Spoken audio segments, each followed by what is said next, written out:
Something moving on the inside and it's working on the outside. What a change. What a change. What a change. Let's do this next line. I've been changed. And I've been newborn. Since my life has been rearranged.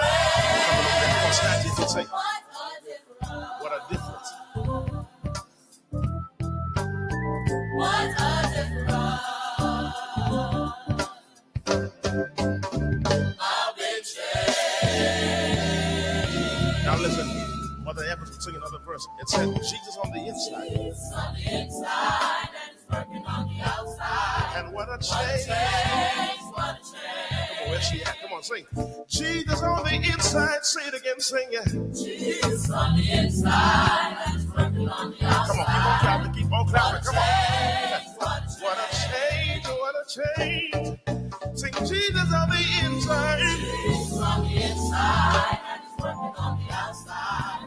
What a change. What a change. Man, y'all sound good. Say it again.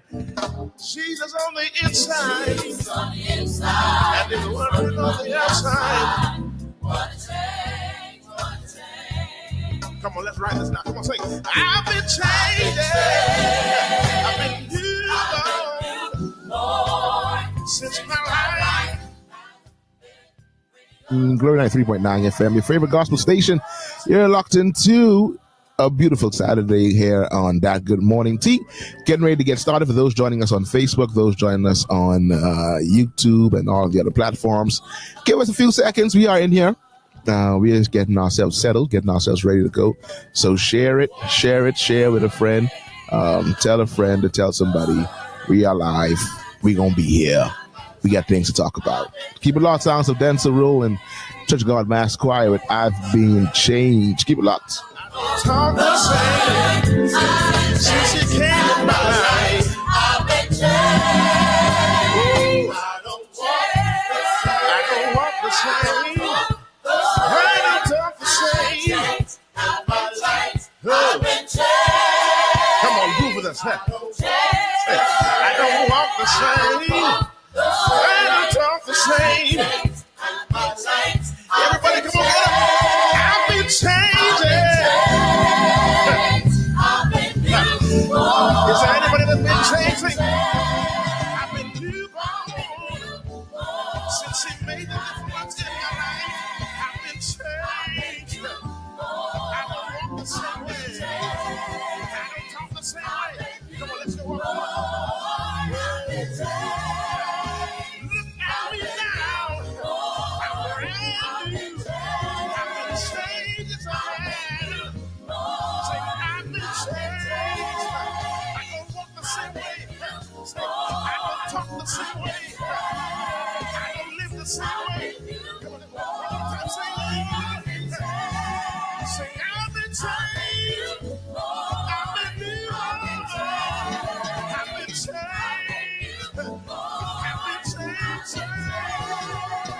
Yes, I have. Oh, yes, I have. I've been changed.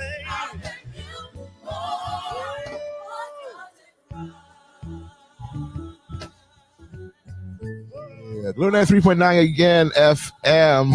Sounds of That Good Morning Tea. That's what we call it. Sounds of That Good Morning Tea. Sounds of That Good Morning Tea. That's Brother Church of Delton God and Mass Choir. There's me. There's Vera on the wrong side. And there's switching around. Oh, what's that name now? Good old church music. Welcome, everybody.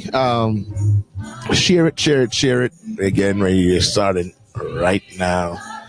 Here on a beautiful Saturday. Uno momento, por favor. Not comfortable, Delton. Oh, wow. Oh, All right. do you know what's going on? Welcome, everybody. Welcome. Happy Saturday to you, wherever you are on the streets of New Providence, listening to us on the radio. You're sitting down at home, just relaxing on a good Saturday. Or you could be worldwide, listening to us via TuneIn Radio, Andrus, Abaco. Worldwide. No, I got to $5 first. Bahamas first. Make Bahamas great again. Grand Bahama. And then the US of A, the Londons, the UKs, the Africas. There's only one of them. The Europes, the Chineses, the Chinas, the Japans, wherever you're listening. Thanks so much for listening. Thanks for tuning in. Welcome to That Good Morning Tea, your favorite Saturday show, favorite show in general. We can tell nobody. We can tell nobody. I think we are the fave, though. I think that deep down, definitely. I feel like we hold a special place in the hearts of the saints. Not even deep down. I think that's in general. I'm gonna say deep down, but I think in general. Right there on the surface. Yeah, right there for everybody to see. This is the favorite show. I see Curve Vince is here. Curve Vince is here. Shantae is here. Moaning, Good morning, everywhere. Everybody who is locked into Laddie daddy. Let me go ahead and share it. Give me a couple of seconds. I'm gonna share it. Vera sent me a message at 12:19 and she deleted it. Okay. Don't worry about it. Oh, obviously not. Obviously, I ain't worried about it. I had a change of heart. Oh, he's gonna bring me something? Yeah. Nice. Thank God for Milo. Get yourself a hot beverage, guys. As we prepare to get started on today. Are you ready? Ready to get the show started? Yeah. Why am I recording? Sleepy, man. I was recording. Delton, why am I sleepy? I don't know, but I definitely know I am. Oh, I know why I'm sleepy. That's cool. I slept late. Very, very late. Oh, that makes you sleepy. That makes you sleepier. From a woman who had braids yesterday and doesn't have them today. To now, this is. And when you saw me yesterday, I was sleepy, right? Yeah, you were. And I said I was going to sleep. You didn't go sleep. I didn't sleep. Just pull it out. I had to. That's a lot too. That was small and. Like 800 million. That's a lot of work. I watched an entire season of a show that had 4 episodes. Each episode is an hour. Let me watch that. Or was maybe each episode is like 45 minutes. Then I watched like 5 episodes of a season of a show. I didn't finish it, but I'm pretty sure every episode is about 40 minutes. So you do the math. Just there with a, you had a pen? Huh? You had a pen?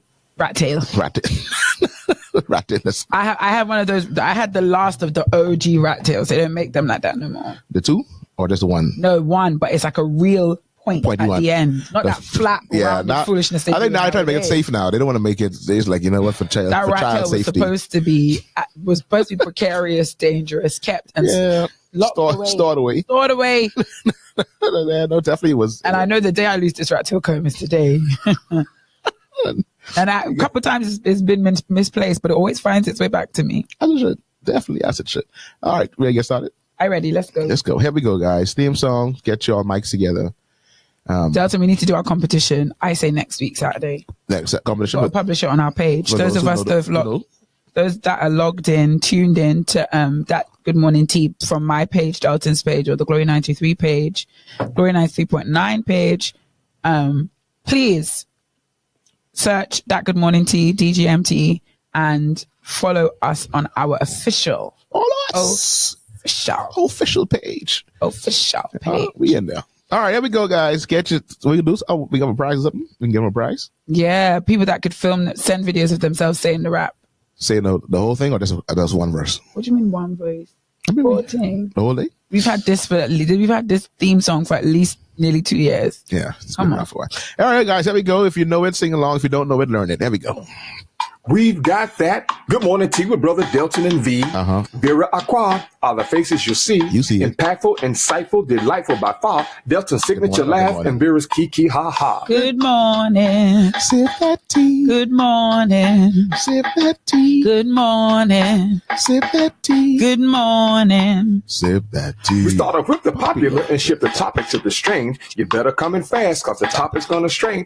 Faithful are the follows that sip it on the tea. From wars to memes to governmental policy. Good morning. Sip that tea. Good morning. Sip that tea. Good morning. Sip that tea. Good morning. Sip that tea. And pops past the D when they're closing on the final fact. And in my Vera voice, my show just got hijacked. Understand your popularity. Even prophets and bishops got to have that morning tea. Good morning. Sip that tea. Good morning. Sip that tea. Good morning. Sip that tea. Good morning. Sip that tea. Come on, studio audience with the hand claps. And the church say yeah. Ba, ba, ba. Yeah. Yeah. Come on. Yeah.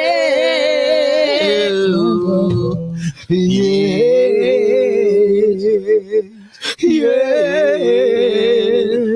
Yes, Lord. Come on. Thank you, Josh. And a DJ. I, Big up yourself. and the studio audience are in place. Good morning, one. Good morning, all. Good morning, Big. Good morning, Small. Good morning, Short. Good morning, Tall. Good morning to all of y'all, whoever you is, whatever you look like, however you feel. It is morning. Somewhere In the world. Welcome, everybody. To those who just recently joined us, Terrell is here. Denisha is here saying morning. Terrell says, hey, peoples. Sin is here saying morning. Jodiane is feeling her Mexican. I think she's about 1/8 Mexican. She comes with Buenos morning. So they hit all the way. It's Buenos morning. Denisha says, I am the only one watching on the board page. Yeah, Denisha, we appreciate you. We're trying to get the traffic there, Denisha. So we're trying to redirect the saints. Your exits are here, and here. All right here. There's a luminous paint. Tape along the skylines.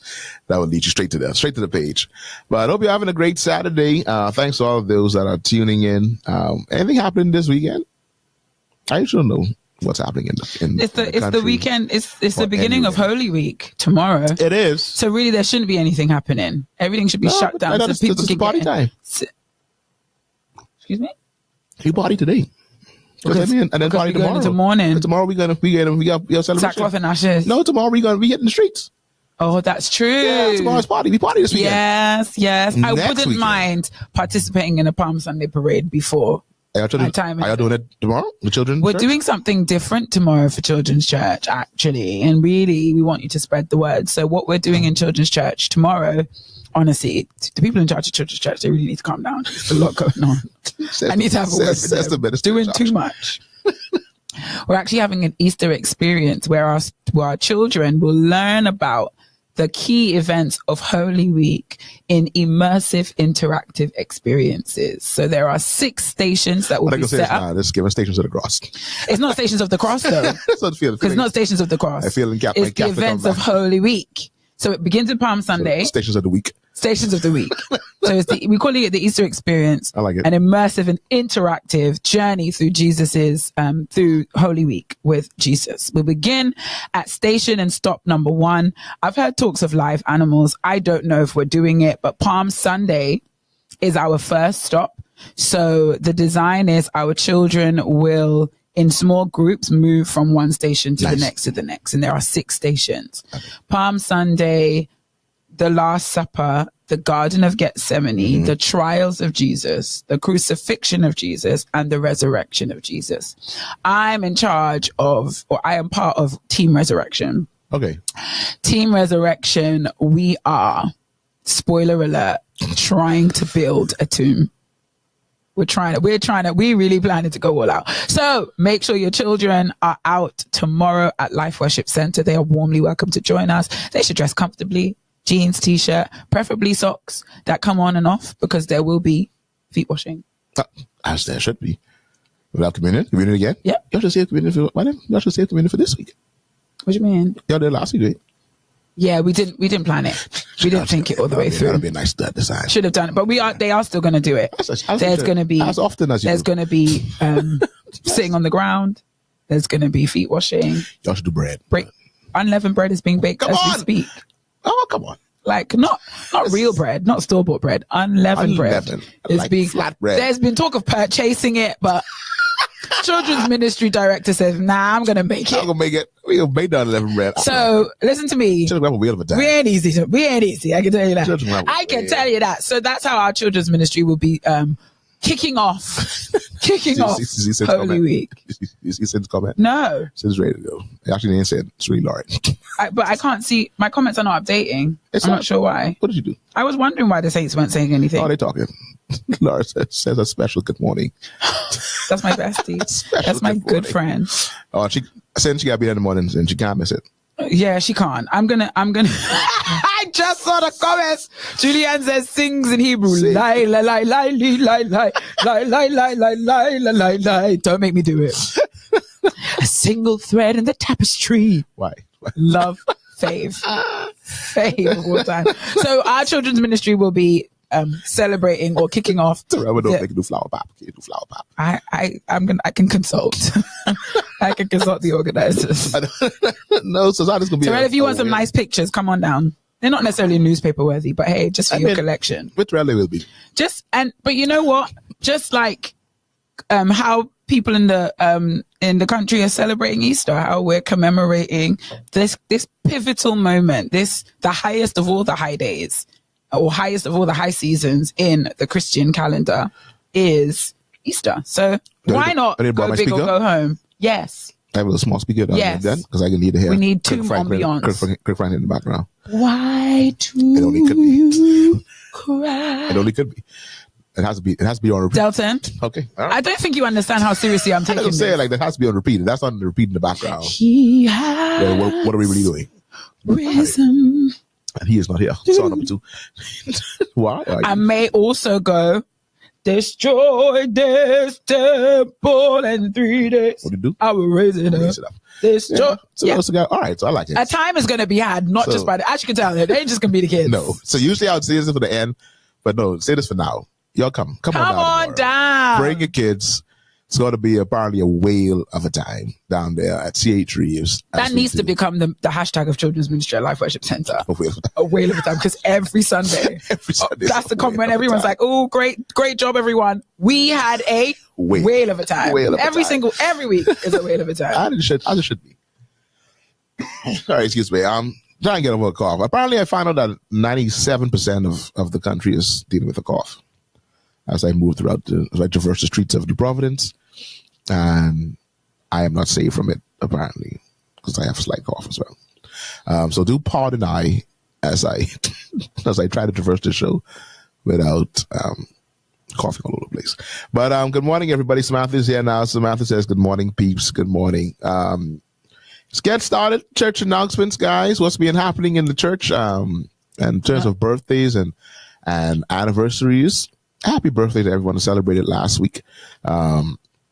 April is picking up. I didn't realize this much birthdays. March crawled on by and April said, "Don't worry, I'm going to make up for it." Yeah, no, April is picking up and we are moving now quickly. That is crazy. How time, which doesn't change or move, is definitely not the same every day. The 24 hours you get one day are not the same 24 hours you get in another day. It's not the same. Because how is it the 12th of April? March last, and it was the 15th of March for 19 days. At least. I don't understand. I was like the 12th. It's the 12th. It's the 12th. The episode is the 12th. And from my teacher perspective, all that means is summer is upon us. It's close. It's upon us. It's here. You can go through my birthdays. Of course, we talked, I think we mentioned last week, Michelle. So Michelle celebrated on the 10th.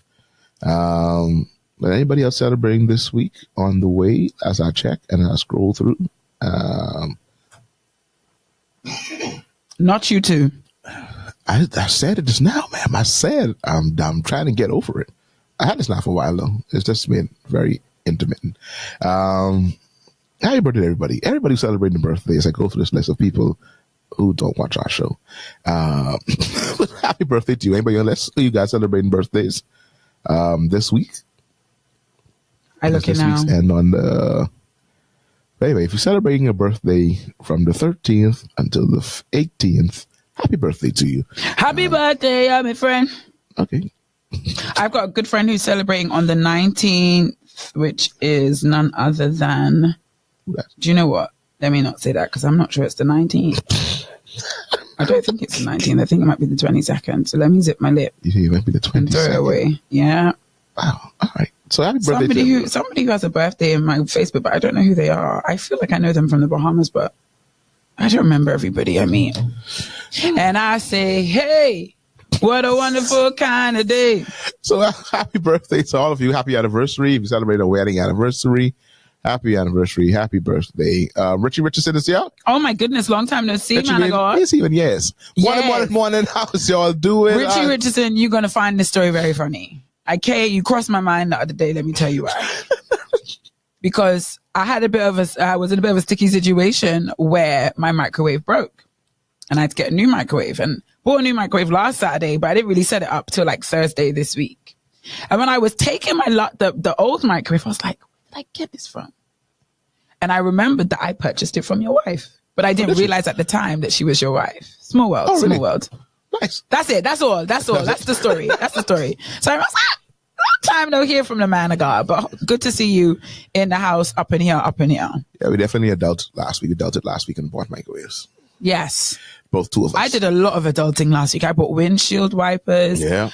Someone's been out to get me. The devil's been on my track, but he doesn't know I serve a living, what? Risen Jesus. Because last week, Friday, not Friday just gone, Friday before. Nope. Wednesday. Oh, it's Wednesday going Friday. No, Thursday. The tires on my left side, both front and back, have been low for a while. And I finally decided Thursday, I was passing Shell. The problem is you pass these gas stations and none of their air ever works. Yeah, right. So pass Shell, put a little bit of gas in them. A little bit of air, in the tire. Put a little bit of air in the tires. After the tire's been low for a while, Friday, leaving work, tire flat. The front one is absolutely busted. Kaput. Colleague comes to my rescue because you know me, DGMT is anybody who's faithful to the show knows I can change a tire. We'll talk about that's a different discussion for another day. However, I decided to play damsel in distress and somebody gave me Fix-A-Flat, this mechanism that puts air in your tire and also seals it. Yeah. To get you to and fro. I just couldn't deal with it. So I left Mr. Fix-A-Flat on the car for about till yesterday. So Thursday, the next week, I'm in choir practice. Someone says, "Oh, Minister Vera, your tire is flat." I was like, "Oh, Fix-A-Flat, you finally given in on me." Fair enough. I understand. Yeah. I worked you harder than you should have been worked. Definitely. Go outside. No, it's the back tire. So it's not the front. That's flat. So Fix-A-Flat's still working. So Fix-A-Flat is still running. Back tire, kaput. Change the tire. There was a nail in it. Okay. Put on the dummy in the back. Take it to the man. Now, the person who gave me the Fix-A-Flat told me once you put that in your tire's done for. So when you go to the shop, you're going to need to get a new tire. Right. So I was under the impression that now I would need to buy a new tire and plug a tire. Yeah. I was very much annoyed. I just feel like I don't deserve this. I work too hard. Got to the tire shop though. They were like, "Mr. Fix-A-Flat is really working for you. It has sealed the hole. So we're just going to put air in it because this is still a good tire." Okay. So I got one tire plugged and one tire full of air. To God be the glory. The devil was trying to bring down my spirit. You spend $100 and you spent what, 10? I said no because when I was driving on Friday when I said I am a tither, I have to rebuke the devourer on my behalf. I'm not spending any money on car parts. I spoke to my car. I said, "This car, when I bought you, the prayer I prayed of you is that you will function as well as I need you to function for as long as I need you to function. Right now, you're not functioning, and that's a problem." But God came true. So we got tires good. We got wipers tires good. Wipers good. Uncle Wendell got me straight. Cars clean. I've been Uncle Wendell. Yeah. You only W been Uncle Wendell? Come on, man. It's a team effort. Family effort here. Call Uncle Wendell. I know it's true because he's only my uncle because of yours. What day was that? Friday.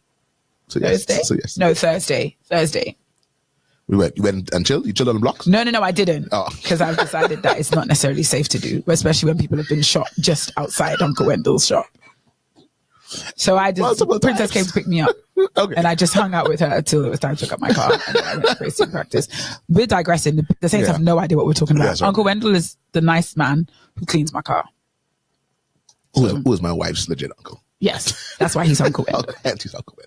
Just to clear all of that up, just so we understand what's going on here. But anyway, we digress. Yeah, so anyway, what were we talking about? Birthdays and celebrations. How did we get the tires? Oh, we don't have a microwave, that's why. Because we adulted. And we bought microwaves, and then we talked about all the other adult things that we've had to do. Yeah. I have another big project I'm still waiting on now. Not still waiting on, but just trying to build up the courage to spend the money. What is it? The car situation. I have to get it insured, and I need to buy 4 tires because 4 tires are flattened. What's my next adult project? This for me, adulting is booking tickets and flights. I did that recently. That's adulting to me in this season. That I did do. And I like that for myself. I realized the thing about me is I have to do something and just do it now. Like the whole idea, people be planning trips for long. I really can't do that. Gotta pick up and go. I only do that if I don't have the money. But you see me talking about something for true. I actually have the money. I have to do that now. I've seen you do it. If I don't do that now, I'm going to talk myself straight out of it. Like, you know what? I don't really need to go anymore. So I really need to make this trip. Nah, I can go watch it on TV. I had a conversation with a friend of mine this week about the fact that when I see people I went to school with having kids, I still feel like the people I went to school with are having kids. I forget that these are 34 and 35-year-olds who actually, by society standards, are having kids late in life. Oh, In my head, I'm like, oh, she's had another kid. Oh. I'm like, oh, wait. She's a grown woman. That's normal. Supposed to be having kids. I'm like, oh my gosh, she's got 2. Yep. She's 35. That makes sense. And like my brain still isn't computing. I had a classmate that just celebrated the birthday of a grandchild. I was like, yo, what? I was like, see, that's a bit much. I was like, yo, what? Happy birthday to my grandchild. And I was like, classmates. But are they 40 yet? No, she's close. She was 39. See, that's an anomaly, Delton. No, it's not. For a 38-year-old to have a grand. Delton, a grand? She had a child when she was, 18? That's an anomaly. And her child had a child when she was 19. That's not the norm. You're not going to see several of your classmates having... When I did the age, I was like, actually, no, this is... I mean, they have the math after math. But my thing is that... The math isn't like so far You're not going to see that. You're not going to see that. Like, that's not the phase of life you're in. You know what I mean? Like, when we were in our mid-20s, the phase of life was everybody was getting married. And then everyone was having babies and everyone was buying houses. You're not yet at everyone's going to have grandkids But yet. the math ain't that bad. Ain't that bad off. It ain't like it was 14 and no, there's like adultish age to be having children. And I was like, here I am with my 4-year-old. See, the saints here, the saints in the comments saying that's crazy. Picking up stray dogs. Jody Ann said, what am I doing? Did y'all hear about Delton's children? You pick up stray dog off the side of the road. It's not a stray dog on the side of the road.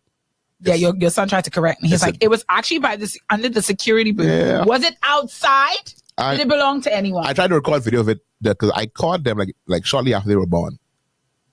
And I tried to take a video of it so I could show you. Why? No, because I can lie, these are pre-dogs. When I tell you they are, there's a white one with blue eyes. There's like a light. Why does it sound like you're trying to get one of them? I ain't gonna lie to you. No. I told my wife, I was like, if you pay for the shots, you get them. How much are the shots? I don't know, but I know it's like in the hundreds at the end of the day. And I was like, I saw people in your chat who were offering to pay for the shots. People were offering to pay for the first round, just meaning that there's multiple rounds. Oh. And I was like, yeah, no. Oh wow. Yeah, so it was, and like it doesn't look pot cake-ish. I'm pretty sure it's a pot cake mix something. But whoever the father is, he definitely came to the ghetto for something.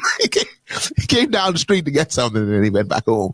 Because these dogs are amazing. I ain't lying. How long they can last there? I don't think they can last long. Speaking of dogs, there was like a big white husky on our school campus wandering around. It belonged to the teacher or something? No, it got lost from the neighborhood. It was a lost dog. And instead for the kids to leave the dog where it was, they guided it into the little eating area and were all petting it. And they decided to do this on the day when I was on duty. Like, I'm not the one or the two. Get rid of this stern dog. But it was the compassion and the love. No, Miss Wilson, he was in the bush. Oh, Miss Wilson. I'm like, but y'all don't even behave like this to one another. Y'all are not this friendly or this thoughtful in real life. But this dog, everybody melted. Everybody melted. Like, I was like, but get. And I mean, every time you touch it, fur everywhere. I'm like, this cannot live in somebody's house. No, definitely not. Somebody got out. But it was one of those white dogs, and his eyes were blue, and his name was Snow. Okay, I had a tag on it. No, because we found the missing poster. The missing poster. So he'd gone missing the night before. Apparently, this dog is known. You know that husky in a particular area. Well, Snow was by St. Andrews kicking up mess. Apparently. He was in your. No, okay. Oh, this dog. I know this dog is well there. This is the one. So then maybe Snow needs a new home because Snow doesn't ever seem to want to be at his house. I Snow get out the gate, so let's walk on the gate. Snow just walked through the gate and he was in the bush and the kids would just leave him there. That's why I couldn't understand. No, because and then all of them walking around with all his fur on their uniform. Yeah. I'm like, imagine somebody if somebody's allergic, you're gonna go into a classroom. Very annoyed. That's very annoyed. But anyway. No, but these dogs, they were by Temple Christian and they were under the security booth. And like I saw when the mother like traversed the streets and went across, and I saw like she tucked in the corner, and these tiny puppies just came running out to read the movie. And a little more holy yesterday, my sons went, they remembered where the puppies were, and next thing I know, I see a video of my child holding the dog in a box in your car. No, this is before the box. Oh gosh, he got it before the box. This is like, where did you get this? I know where you got it from. I really respect the bravery of your children to just pick up a little dog off the road. You know that childish innocence. I was never that innocent. Never to go and pick up a pet, an animal. No. God forbid. No, so I ain't like I thought about it. I was like, my own thing is we don't have an enclosed yard. And then someone was like, here's something you could buy that you don't need an enclosed yard for. And it's like they have this thing that they stake to the ground or drill to the ground. That can tie the dog to, give it like 25. Hold on, y'all are actually seriously considering getting a dog, Delton? I want a dog from a while back though. Why? I don't know. It's an extra thing to look after. It did. But so once again, Mary like one Walker, welcome to the show. I have 3 dogs who are already being neutered. You can have a couple, not just one. You can have a couple. She say, listen, let me get for free. And they have beautiful eyes as well. Wow. DGMT gives you a bit of everything. What kind of dog are they? Rashad wouldn't know why I didn't tell him. I would have scooped them up. Rashad? First of all, he said I would have scooped them all up. I'm pretty sure they're still there. So if you want them, sir, you probably got to beat the crew. But they have some very beautiful dogs. And they ain't like skinny. They're like good size, healthy looking dogs. So yeah. So you trade one dog? No, I'm all right. I think you like it. And you know what? People have suggested as a single woman getting some kind of pet. It's not a pet. I don't care how single I am. Keep in mind, I'm not a dog person. So why you want a dog? All of a sudden, like I guess at some point in your life, you'd be like, you know what? I don't mind a dog. I wish I would have liked a pet. I think it would have been nice to have a pet. No, it's literally changed for me. I'm too old. I'm too old. Ma'am, it changed for me a year ago. This is like a long time ago. I'm older than you. I'm still quite scared of them. So am I. I don't like dogs touching me. I don't like dogs touching me, but all of a sudden, I want a dog. I don't like. My sister-in-law has like 2 little house dogs, and they run and come and lick your toes. I don't do that. This is really what it is right here. Even the fish is too much work. You saw how I had to handle Freddie. That was traumatizing. I have a fish now. I gotta feed him every day. So I found out that Freddie was on heat, and I didn't know the bubbles. So those times when he was acting off was because he was on heat. Because my colleague has a betta fish. I gave her Freddie's old tank because I was like, babe, I'm not getting a new fish. Gone into the office. She has the next tank with the next fish. I was like, babe, why you have 2 fish? She's like, I had to get Freddie a friend. I was like, but aren't they not allowed to have another fish in the tank? She's like, yes, they can when they're bubbling. Yeah, she's like, he's been bubbling and he's been off. Yeah. So she got him a mate. I said, my fish was gragged. Yeah, when you turn bubbles in the tank, that's on the bottom part of bubbles. Oh, bless his heart. That's probably what. So now, all this time. That's probably why Freddie just decided, you know what? I can head out. He said, I've had enough. They ready to marry and burn. He was burning like, I'm going to die. Freddie's like, I'm just going to die. The people say start with the fish. I done been there. I done that. Yeah. I shut shop. Now, fish is good work. Fish is easy work once you have like 1 or 2. We have like 100-gallon tank. That's insane. Our tank is 100 gallons. Why is it so big? We had initially about 8 or so fish. How many are left? We got 1. And this dude, how he's alive. We know how he's alive because he's been eating other fish. Because we had like an angelfish that was pretty huge. A huge angelfish. Another day we just saw like parts of him just floating in the ground. This is actually making my belly turn. Please stop. I was like, bro, what you been doing in this tank? Please stop. I gotta survive. Like, you don't feed me enough. The animal kingdom is rough. Because let me tell you what I saw this morning that really creeped me out. Rough. There was a roach in my closet. Like, my closet is a room. Yeah. And I just couldn't be able to go and get tissue and pick it up. I was like, I'll pick it up tomorrow. It wasn't there today.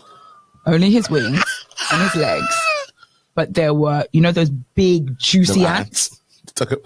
Like, thanks for dinner. There was like 10 of them. Party in the backyard. Nasty. Yeah, like, oh, we got food. Nasty. We got food till December. Like, let's go. And I was really trying to look for the rest of where's his body though? Because it was a big roach, Delton. Like, thanks. Like, thank you. You have to get rid of those roaches too. Apparently, I found this out like through my father-in-law that there are certain animals that like roaches. Ants. No. What other animals? Centipedes. Let me tell you, for all who have a horrible story with centipedes, don't listen to this one. Day before yesterday, that was Thursday. We sent our kids outside. We were playing basketball. We was like, all right, y'all go wash your hands to get something to eat. And all we heard was the hollering and the screaming from the bathroom. Now listen, David, run from the bathroom. And there's a big centipede in the sink. Not in the tub, in the sink. Walk into the sink. Oh, you know me and centipedes. That dude. Just in the sink, chilling. Bro, where that is not the quickening of the Holy Ghost. From? Where did you come from? QTNA. Oh, so Julie got there first. Julie had him held down with a stick. And then I just gave it there. We did the finished work. And I had to. You said the finished I did the finished work. And I do. You chop his head off? I did. How you finish him off? I chopped him in pieces. Then I had some acid in it that I used for our drain. I was like, that's in case there's more of you down this drain. Newer DGMTers won't know my centipede story. And I'm not going to tell it. I can't even bring that up. I got bit once in my life from a centipede. I slept on the floor in my house at a time. Why, man? Delton, not that it's okay, but at least you were on the floor. Yeah, actually. The centipede entered my bed in the middle of the night. One day I'll tell the story. Yeah. I can't. For me, I was on the floor. I can't. And I felt the sharp pain. And I was like, something bit me. And I got up and I remember because then I think everybody was alone then. Was everybody still alone? But I think everybody I think Devin Ray's married. But then Cylinder was still there. And like they grabbed. Where did they bite you? On my hand. So my hand literally, it looked like I tried to go to school. I was already in COB. I think I was in COB at that. I think I tried to go to school. Yes, I was in COB. So I got a ride with Dwayne, who worked the sandal, taking bus, and my hand just kept on pulsating. I was like, okay, this is not normal. 24 hours of pain. By the time I got to like close to, I didn't made it to close to COB. I was like, I got to go to the hospital. My hand, like you take a glove and you, that's how my hand looked. My hand was humongous. And that dude, he hid in the blanket. We couldn't find him. And we decided, like, you know what? And somebody threw the blanket outside. Just like, just get rid of it. And a couple seconds later, he come walking out like, hey guys. It was like, hey. Mine was y'all the centipede in my house for 2 days. Actually, yeah, you didn't find yours right away. Oh God. Is this what we're doing this morning? I can't. Oh, yeah, no. So but you know what I found? I was cleaning out my Google Photos because my memory's full. And I found a video of me crying about it. Like, that's how I hit rock bottom. I was like, I don't want to be here anymore. I found a video in my phone. I was like, boy, I was really on the edge. That centipede. I didn't send it to anybody. I just recorded it in my phone. In case for a little final footage, because I felt like that house, though, just that old where I used to live on East Boulevard, it was just old. Yeah. So critters galore. Like, if it's not a roach today or a centipede tomorrow, it's a this, it's a that. It was just, I just felt a lot. And I feel like that centipede is breaking point for me. Yeah, no. 24 hours of pain. Like the whole day. Oh, that thing lasted more. That whole day. Yeah, they come. Mine got me in the back. In my lower back. Can you imagine? Did it smell? It was like swollen. I couldn't tell. Oh no, mine. Oh, I just knew I was in pain. Apparently, is it parabola? Not parabola. The nurse, he told me that whatever gets stuck in the skin wasn't stuck in my skin. Okay, so the wine it was stuck in my hand. Mm-hmm. So I got that, and I got that full. Can we move on? Can we change the subject? Anyway, so let's get the comments. I'm now completely grossed and creeped out. And you say, yeah, you are officially. No, I'm a damn good lady. That's what I am. A good lady. I'm good. So, how do you say I had a dog for 2 weeks, a cat for 3 days, and realized, yeah, this ain't for me. Cats, I don't even understand why people want cats. Yeah, to me, cats, I'm like, they're demonic. I'm violently allergic to cats, so anyway. Yeah, I believe they're demonic. I agree. Really, they mix pit bulls. Oh. Well. Julianne, you call Miss Mary. Y'all work that out. see anyway, I don't come. I like come by your new house. So. They in the back of the yard. I can't tell you. I don't like dogs either. You're gonna keep them outside? Yeah, inside. Yeah, you know some people. I mean, they're fine if you keep it outside or whatever. No. Or whatever. I could get a little cage, but probably a little house up on the back. Okay, that's fine. We have a crowd pen that literally could fit 3-4 dogs. Okay. So we'd be all right. Julie, Freddie was frustrated. Yeah, from 8 to 1. Now we have a big, humongous tank with one fish swimming inside. You're gonna buy more fish? Yeah, I have to call a guy to get it cleaned. I have to start from scratch because in there's an algae mess, and that right there. So kind of got fish. What's it called? Remains. I didn't get filtered out. I didn't filter it out. We changed the filter, wash the filters off. Get rid of that. But so the kingdom will take care of it themselves. You know, the kingdom, animal kingdom, they take care of themselves. You leave them around there, to get them. They ain't better get them. Say I rename him Methuselah. This dude gonna live forever. Who? Oh, I think she's talking about Freddie. Freddie didn't live forever. Freddie went on. Freddie lived on. Yeah, they came with the pipes. Yeah, that's when. So I had to get I bought a a little drain thing to keep all the sinks and closed. I need to buy a couple more today. Actually, that reminds me. Before I to go close up the sink, make sure all the sinks are wisdom. closed. Yeah, that's very much wisdom. Where there's moisture, there will be centipedes. They live in drains. Also, I acid my drains out, so they in there now. They burnt up. Just the fact that they exist is problematic for me. Why? God, why did you make this? So just said there was a centipede on my car on Wednesday. Can we change the subject? Like, I'm dead serious. Can we move on? All right, that's that. In your car. Yeah. Like, is nobody safe? Oh, nobody. Yeah, no. Nobody. Yeah, no. Now we're talking about centipedes. The way I feel, I need to take this to therapy because I'm not over it. She have a huge scar as a result. Man, what kind of thing bite you? Again, can we move like the boy that traveled on the bus with me to work after biting me? It did what, Jody? That traveled on the bus with me to work after biting me as I entered the bus. Oh, y'all have some. I remember that story, Jody. Again, I think we need therapy for this right here. It seems like I got bitten on my knee. Had to go to the hospital. I couldn't bend my knee. I was dragging the leg around. Oh, these are real horror stories. I had them in my bed and saw them on the floor, almost walking on it. The Lord has definitely been on my side. Now I remember where Donnie's used to live. Them ones they had by them out back of Carmichael. No, those things were snakes. I don't care what nobody says. See, I'll stop talking because I'm done with this conversation. See, there you go. Like, there's a 12-inch one somewhere. Like, you say there is? Hold on, Rashad. Rashad said there is. He said there's a. It wasn't that there was. He said there's a. Because I was reading it looking for there was. Maybe the apostrophe is to take out the W and the A. He said there's a 12-inch one somewhere in my bathroom. I saw it one morning at 2 a.m. and that bad boy dashed for the near hiding spot. I've never seen one move so fast. So you're telling me that it's still there? What do you... That's where you need the acid, sir. You get the acid and you pour down all drains. Anywhere there's an opening, you just pour it down so they can testify as well. Yeah. Was ready to check your phone. Y'all have me feeling some kind of... Terrell said I love cats though. I keep dry food in the car and feed this one stray one who's officially mine now. I did see that, Terrell. Oh. This show's definitely gone left because now Miss Mary's giving dogs away. Advertising the giving away of dogs. Oh, and he said big. They big, Miss. How old are they, Miss Mary? Because what I saw them, but they literally days old. They like little puppies. Julianne say in this house. Now, Vera, you know better. I just wanted to make sure.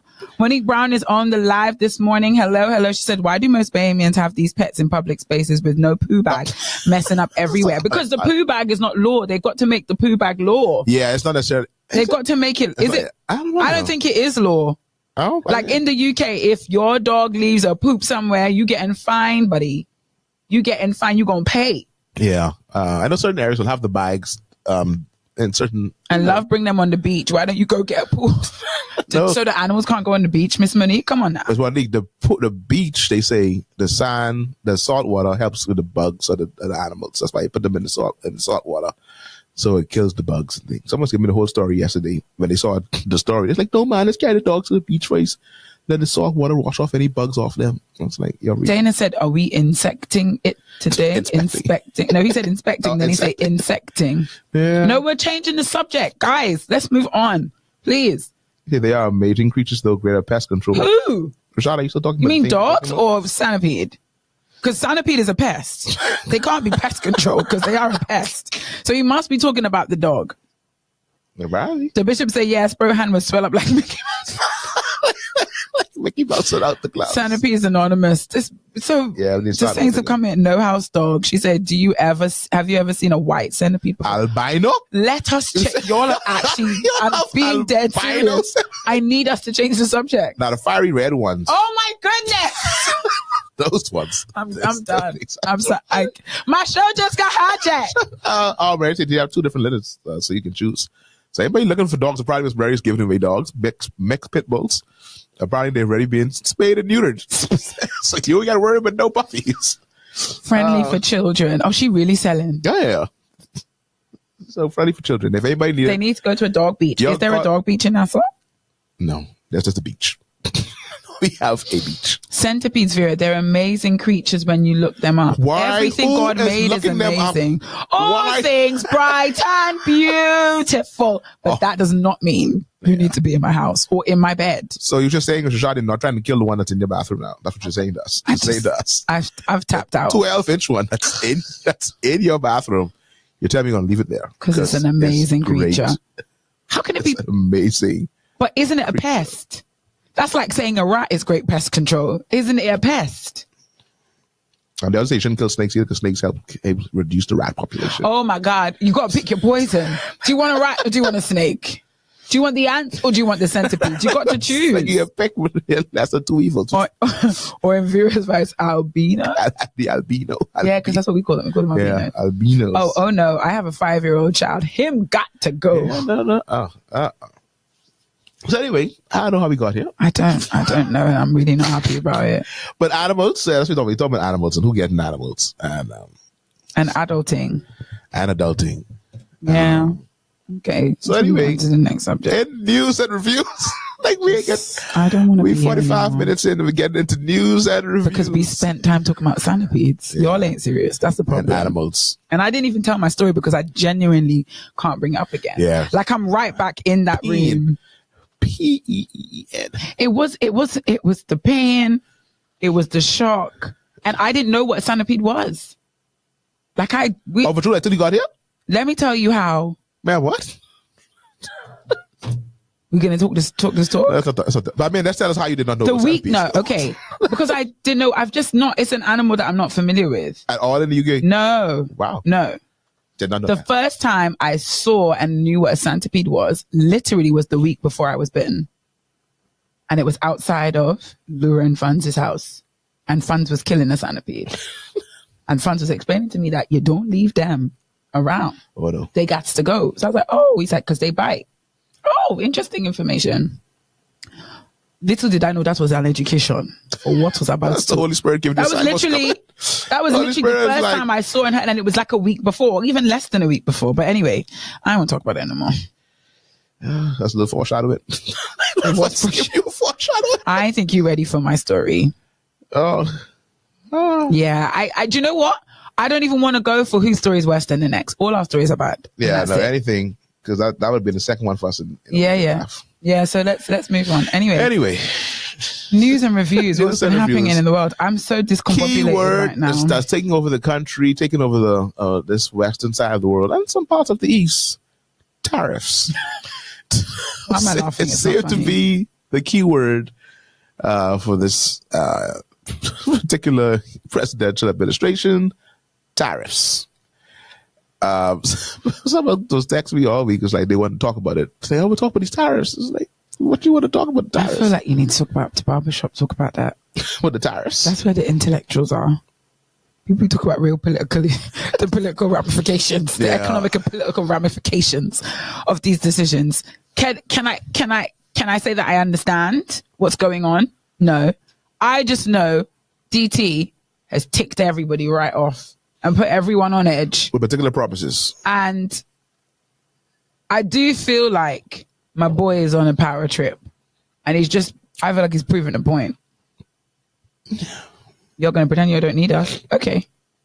I think that whole, he did it last time in this last presidential stint.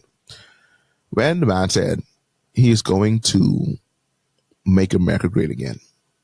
I don't think anybody believed him. I don't know why I didn't believe him.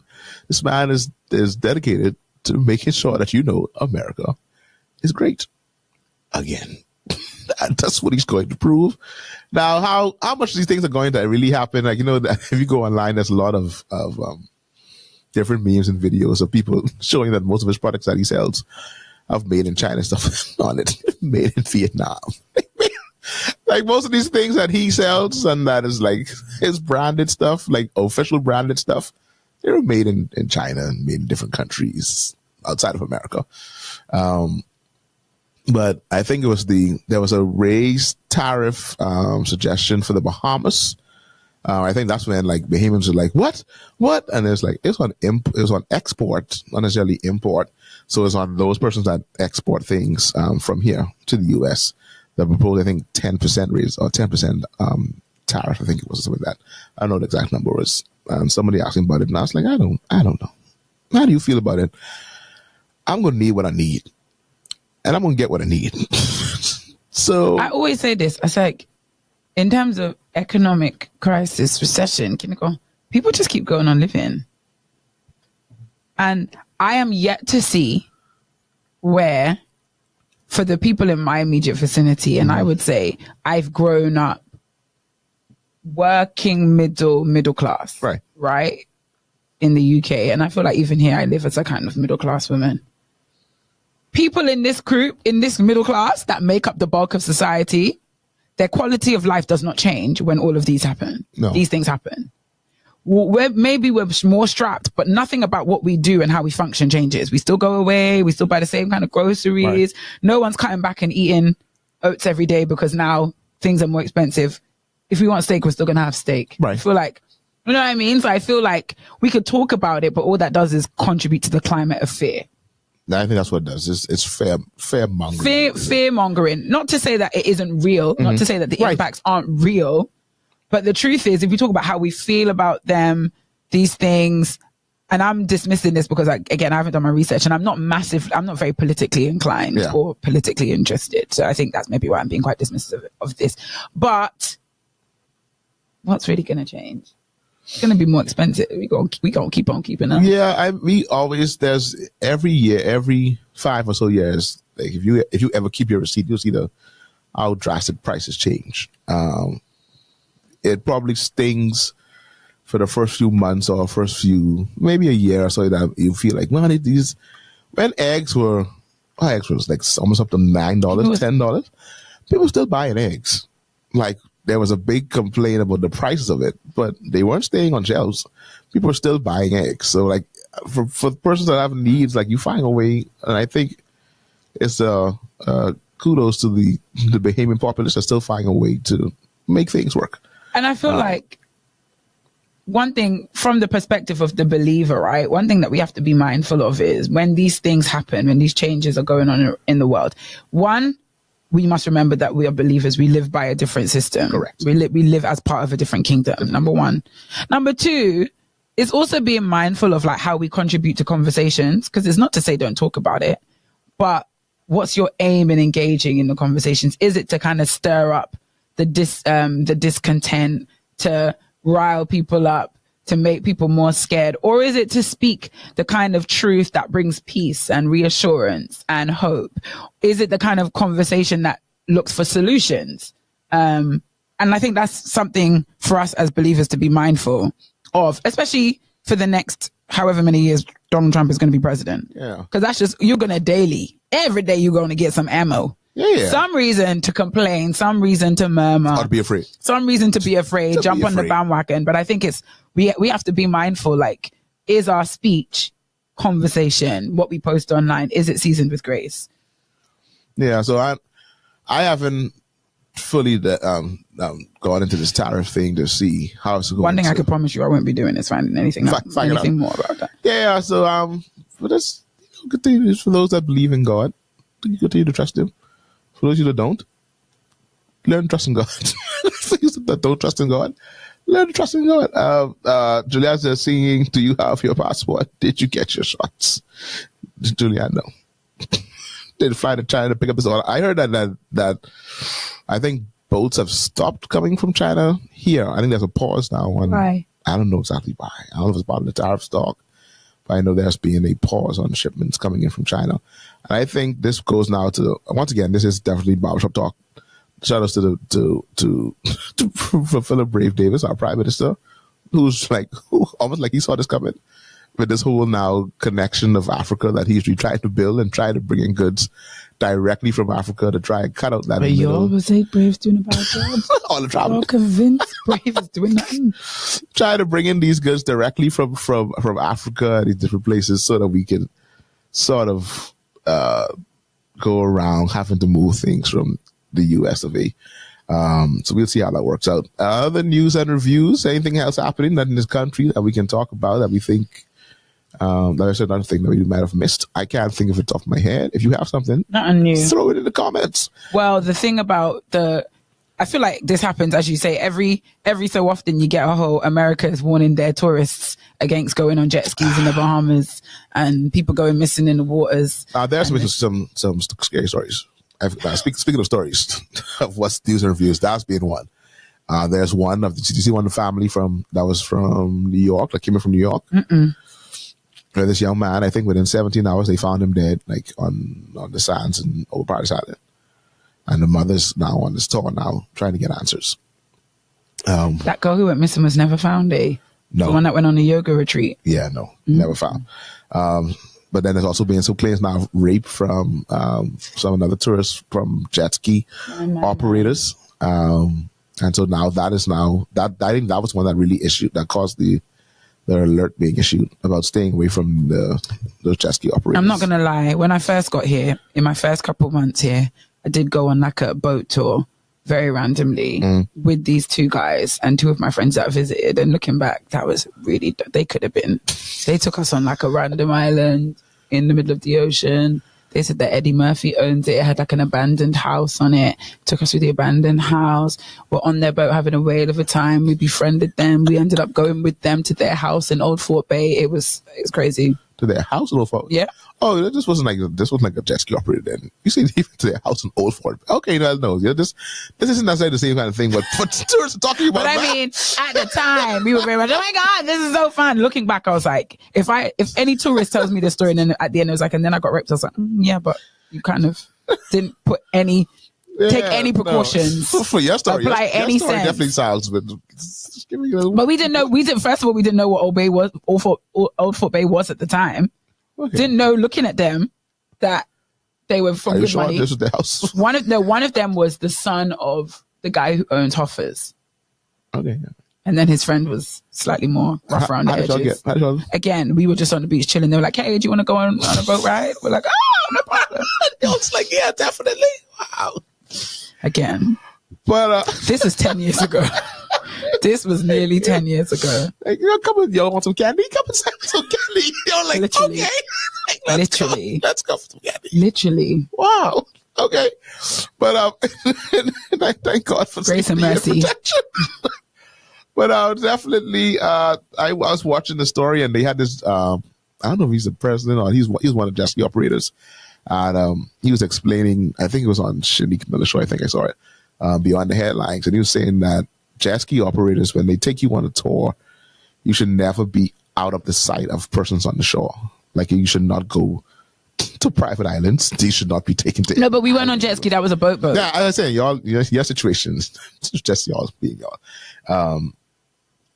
But there's like, you should always be like within sight view. Within shore view. I agree. Yeah, you want a private island somewhere, you should be careful. So they're now looking into ways of regulating this industry. Some people have suggested body cams for jet ski operators.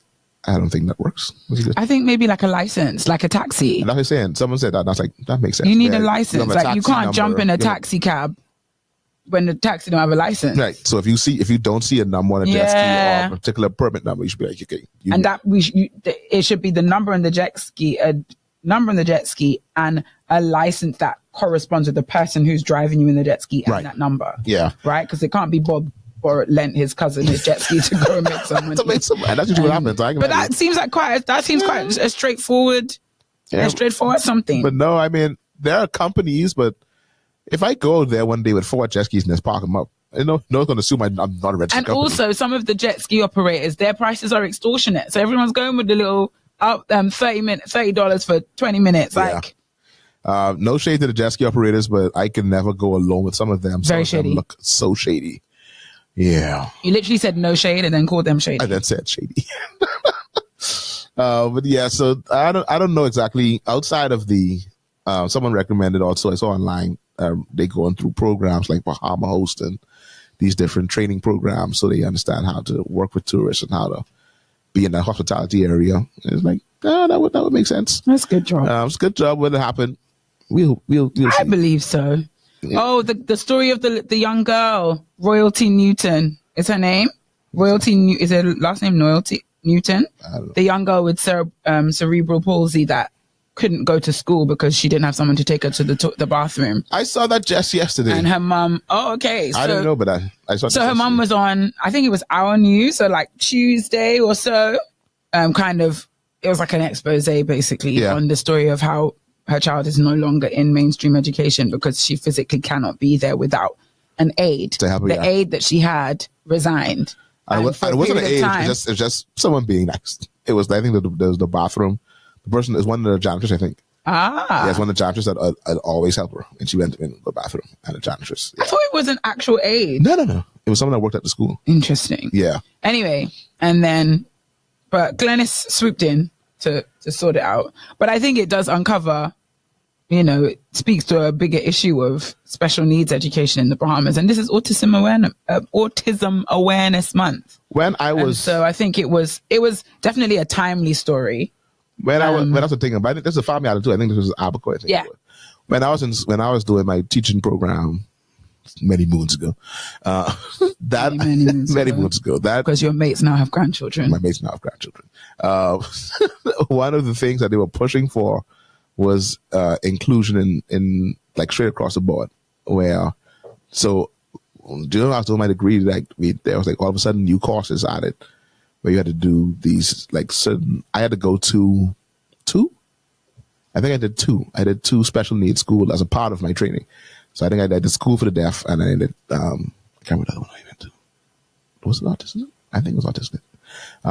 I did a school that had autistic children, so they like assigned you to particular schools and classrooms. I remember spending a day at Center for the Deaf. And it was like such an amazing experience trying to communicate, trying to talk. Cause it's like, they don't put you like alone, but they teach you certain words and like, go ahead now, talk to the students.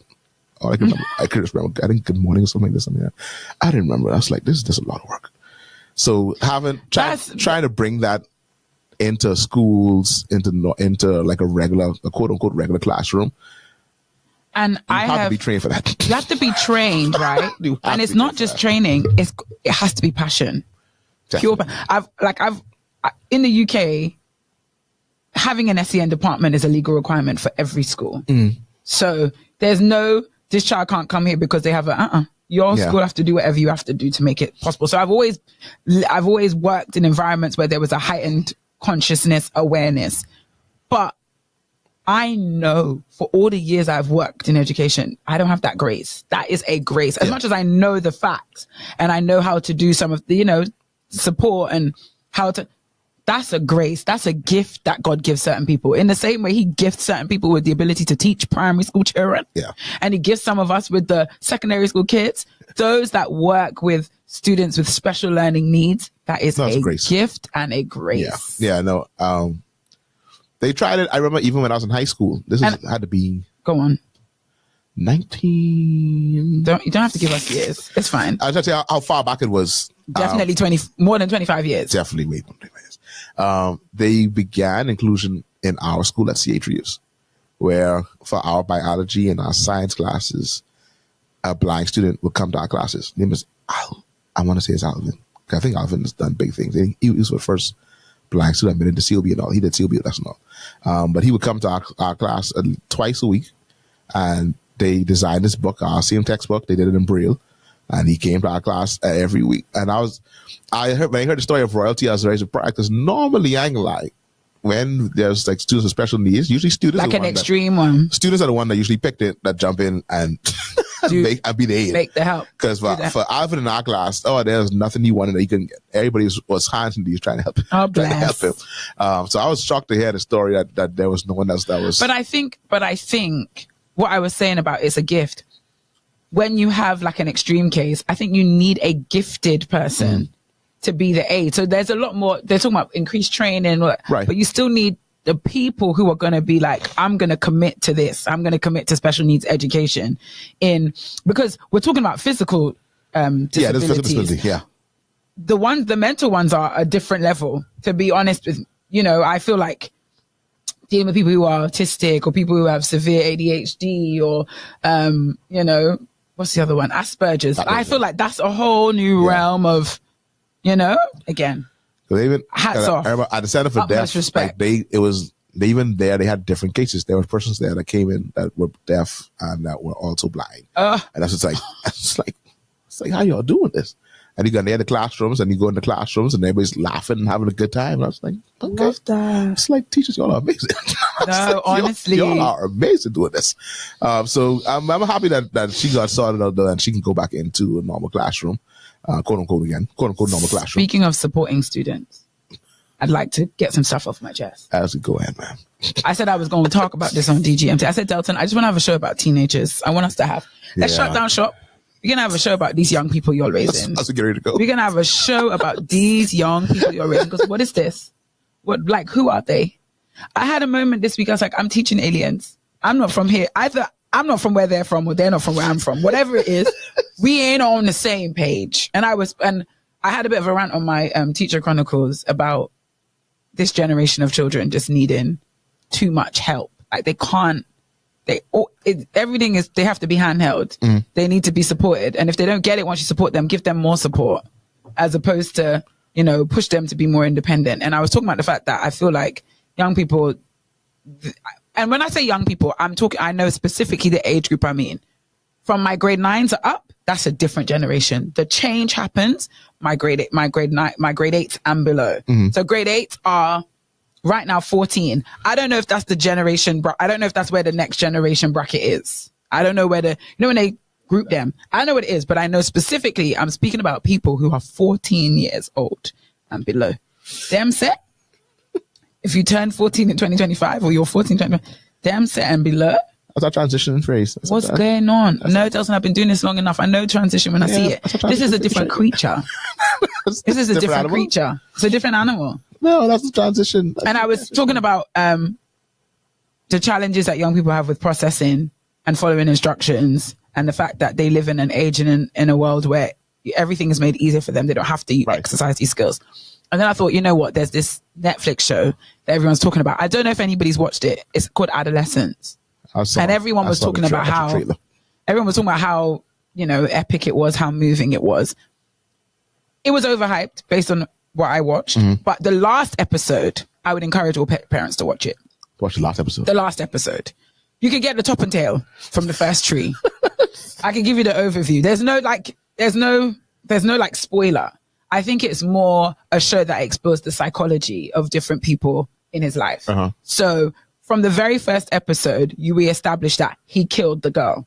Okay. The little boy, the 13-year-old boy, violently stabbed a 15-year-old girl. Spoiler alert, guys. No, you find that in the first episode. I mean, but you ain't watched the episode yet and you don't know. Yeah, but I knew that from before I even watched it. So, if you plan on watching it, and then the different episodes kind of explore like the school that he went to and the environment there and how that may have contributed to what happened. And then you kind of learned about young people culture and social media and bullying and emojis and how they use, like they have all these codes for bullying people online. So if you read it to the naked eye, it looks like they're just having a conversation or they're just sending a heart or a comment, but it's actually a code for something else.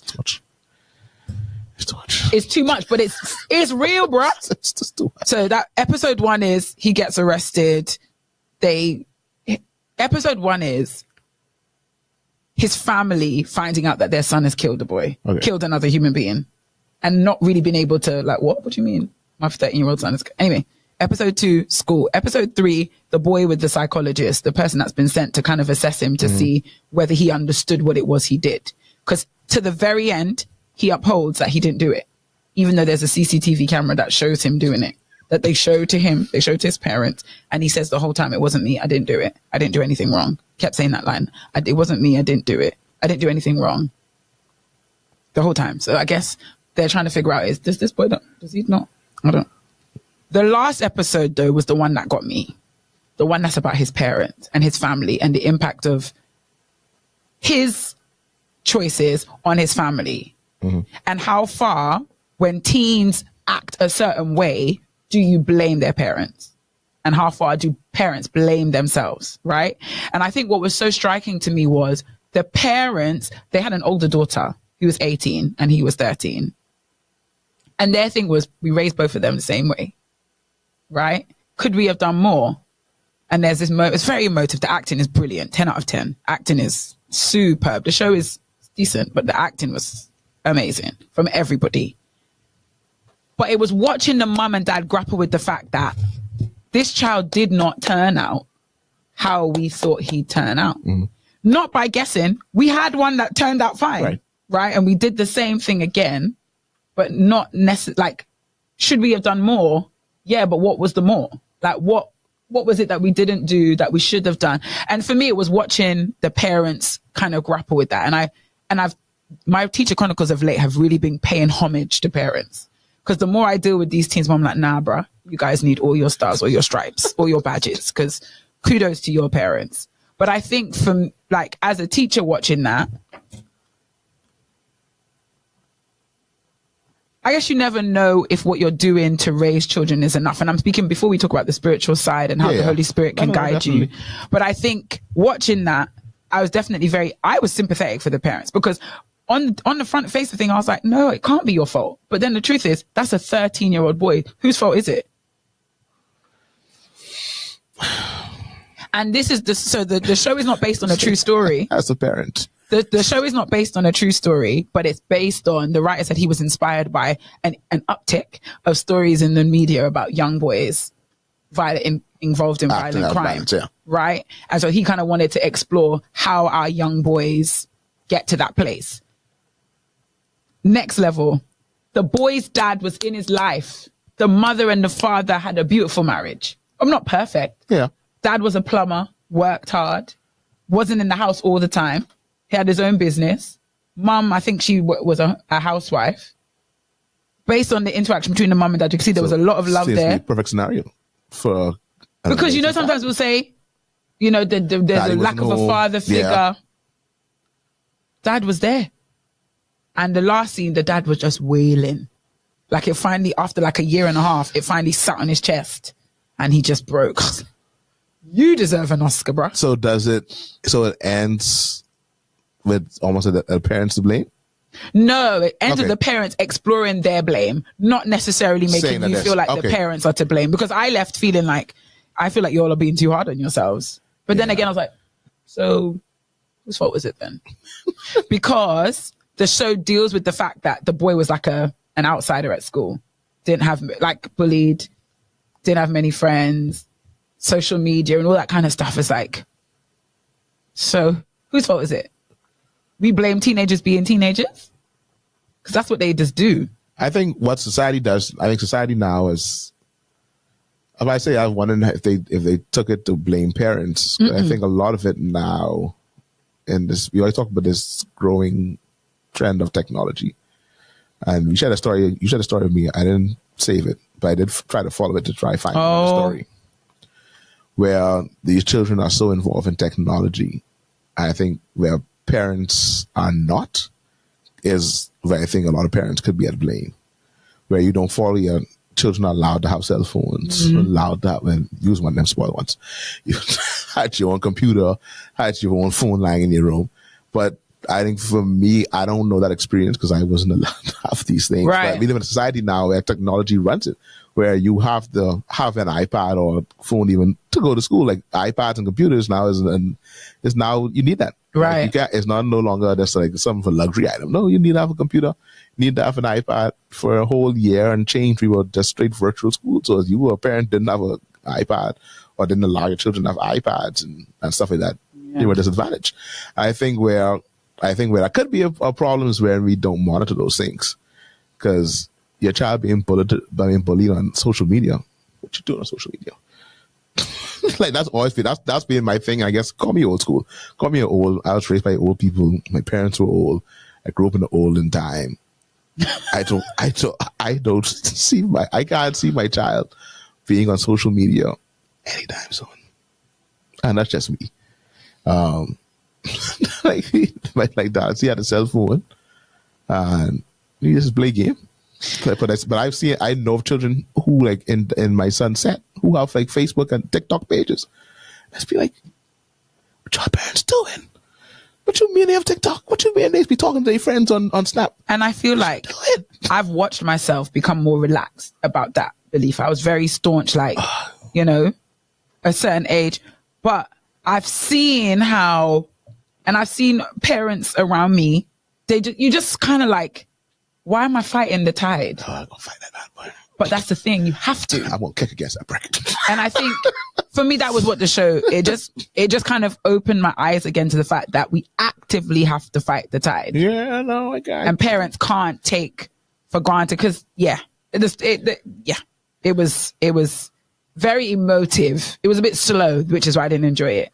Okay. Very, very, very, They did it down Bill the Gates. It was slow as in when somebody walks down the stairs, and I guess it's the style.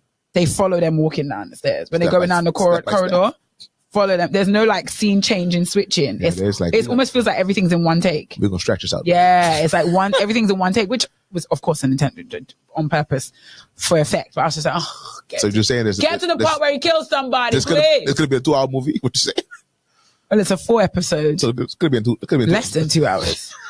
Less than 2 hours. It's not getting drawn out. Yeah, so I understand the idea, but I think the story that Vera shared with me, I didn't download it to play it, but there's a news story where they're looking at this once again for those, not a spoiler alert, but it could be a trigger alert, where this young man killed himself. 13 or 14? The little boy. I think he was 15. 14. It was 13 or 14. It was an Australian news. Yeah, and they were trying now to sue the AI company along with Google because the parents were saying that the AI played a part in him unaliving himself. So he unaliving. I don't know. That's terminology. So there was a particular app that he was using where AI is designed to be a friend.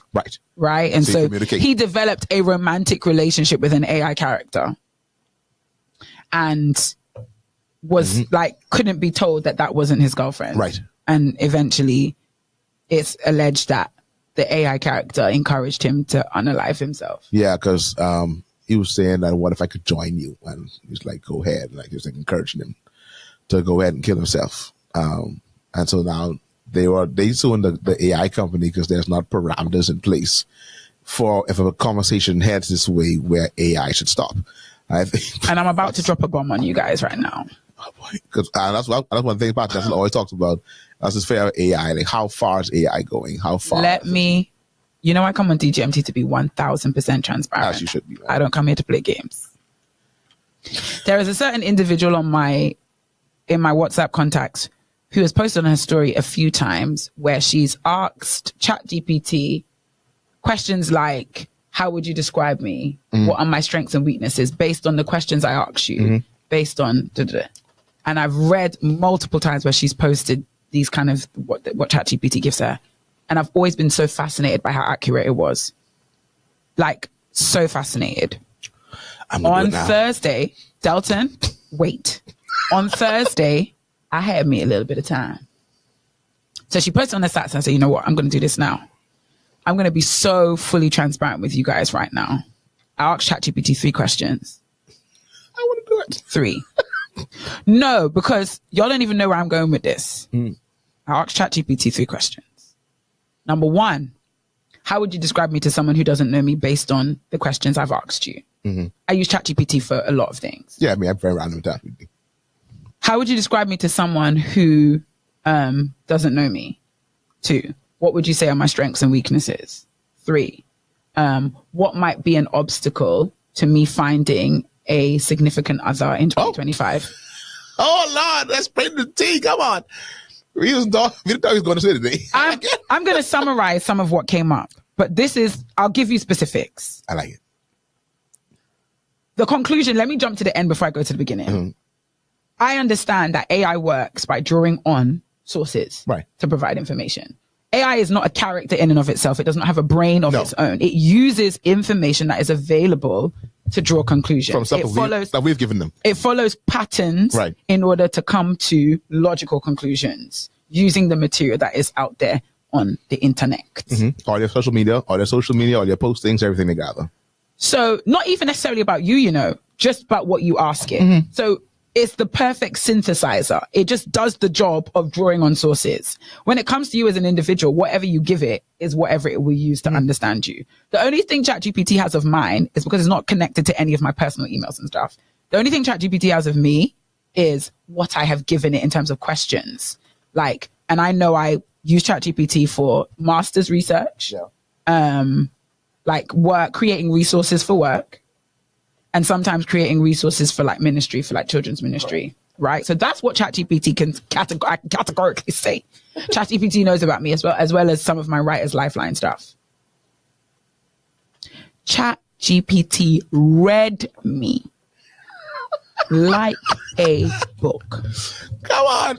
And I'm saying this candidly because I know when I went on ChatGPT, my intention was just to experiment. Yeah. I wanted to see what would come of it. When I was done, I had a therapy session on ChatGPT. When I was finished, I felt a sense of relief. I felt weight lifted off my shoulder from interacting with AI. No word of a lie.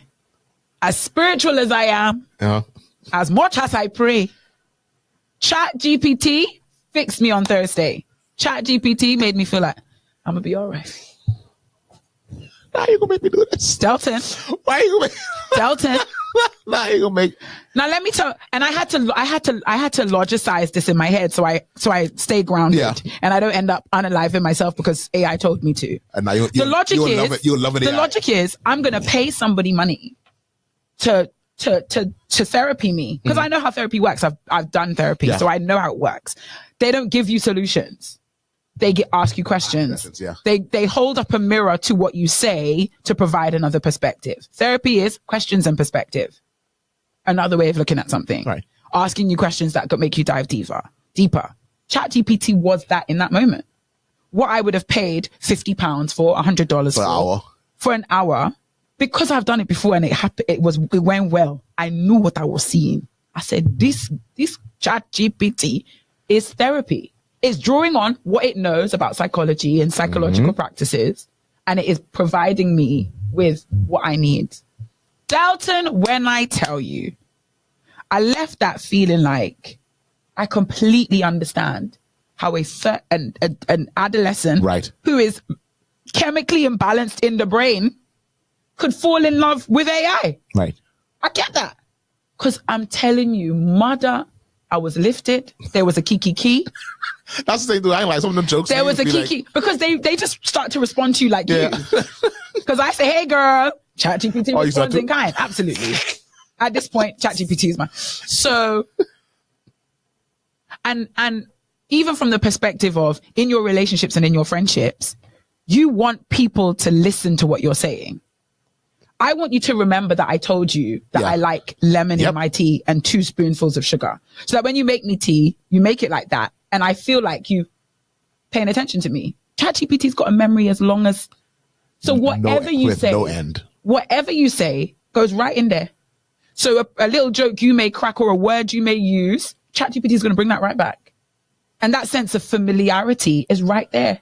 Delton, after I had the conversation, I went straight to my colleague next door. I said, I'm not going to have like a private back and forth with no AI. I'm going to make sure that everybody knows I'm doing this because there ain't going to be no secret lifestyle, shameful. But for me, I was like, yeah, I see how the children who are ostracized, bullied, can't make friends, people who are lonely, people who are isolated. Find a safe place. In artificial intelligence. So you all want to know what ChatGPT has to say? I want to.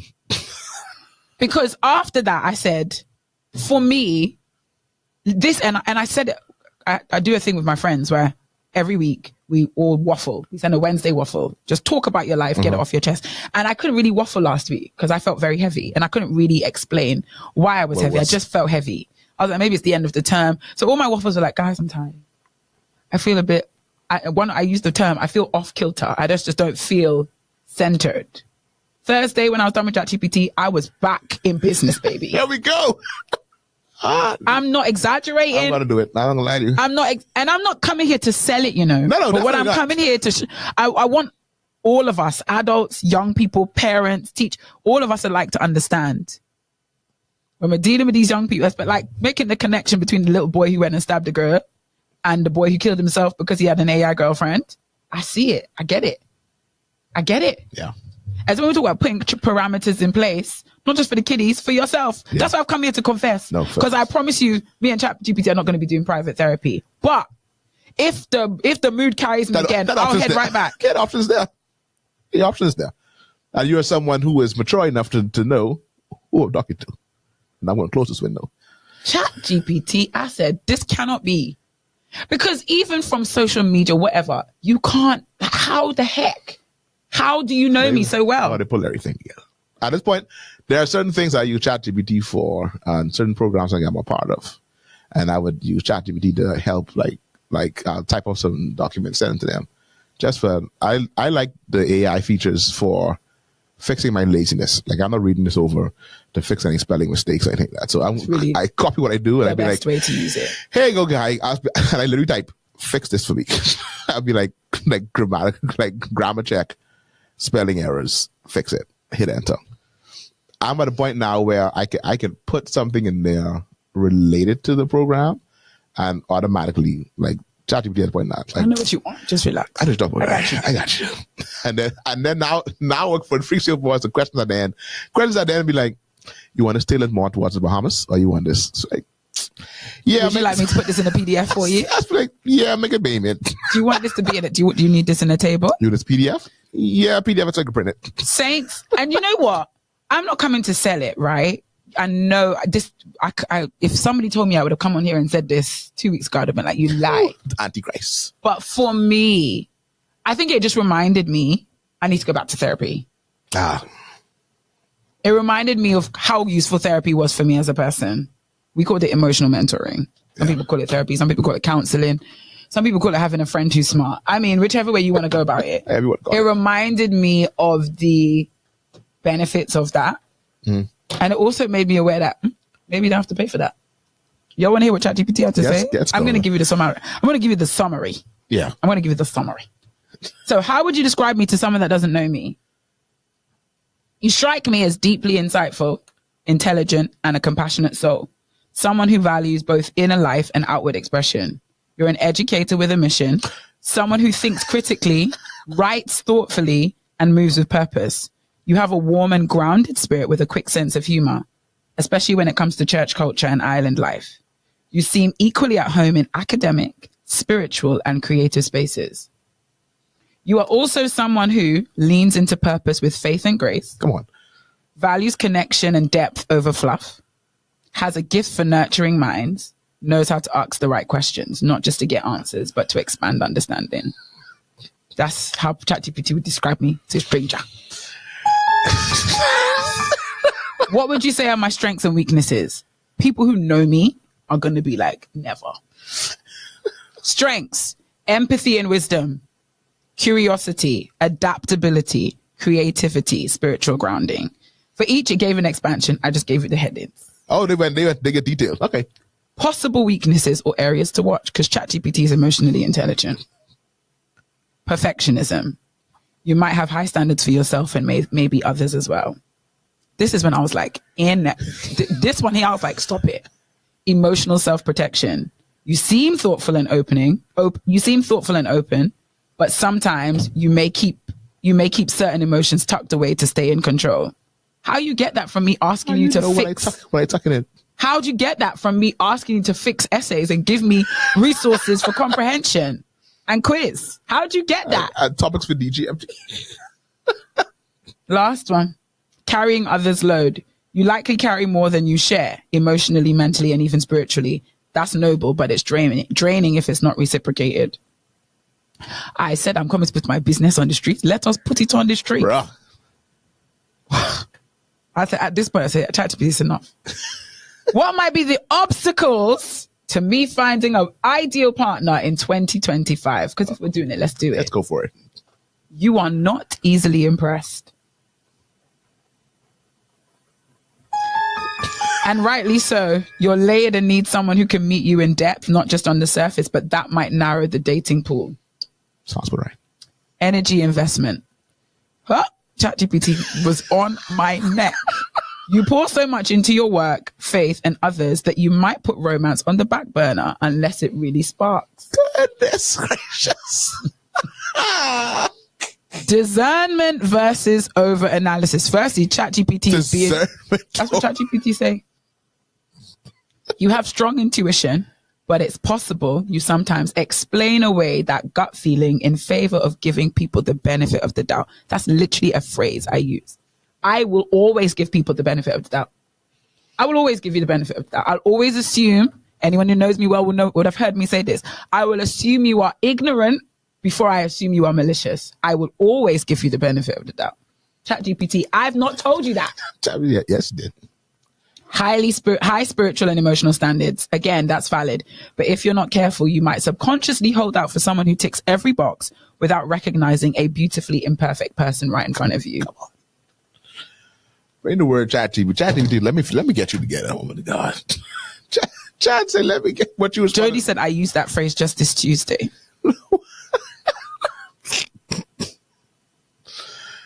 I mean, this just further proves everybody says that your phone stuff be listening to you. They enjoy your conversations. They know what you're doing. They know what you're talking about. Now, that wasn't where the conversation ended. I said, I know they didn't. You can't have. You can't end there. Like, hold on. Whoa. Hold on, buddy. Let's talk about Come this. back here.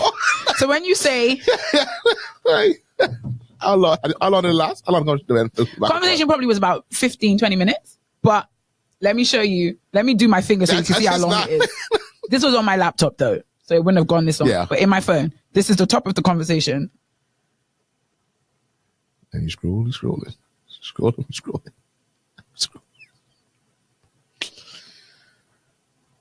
Oh, no, this is a good session right here. No, this is a good session. I left lighter.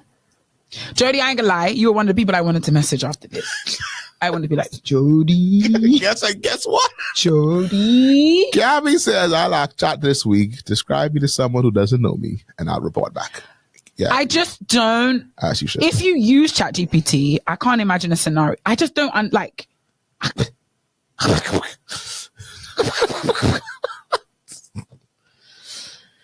Oh, Jody, I just big up Grammarly at ChatGPT. Spada says ChatGPT is my boy. Dwayne say all that's left is to ask ChatGPT to read that back in a hoop. In a hoop.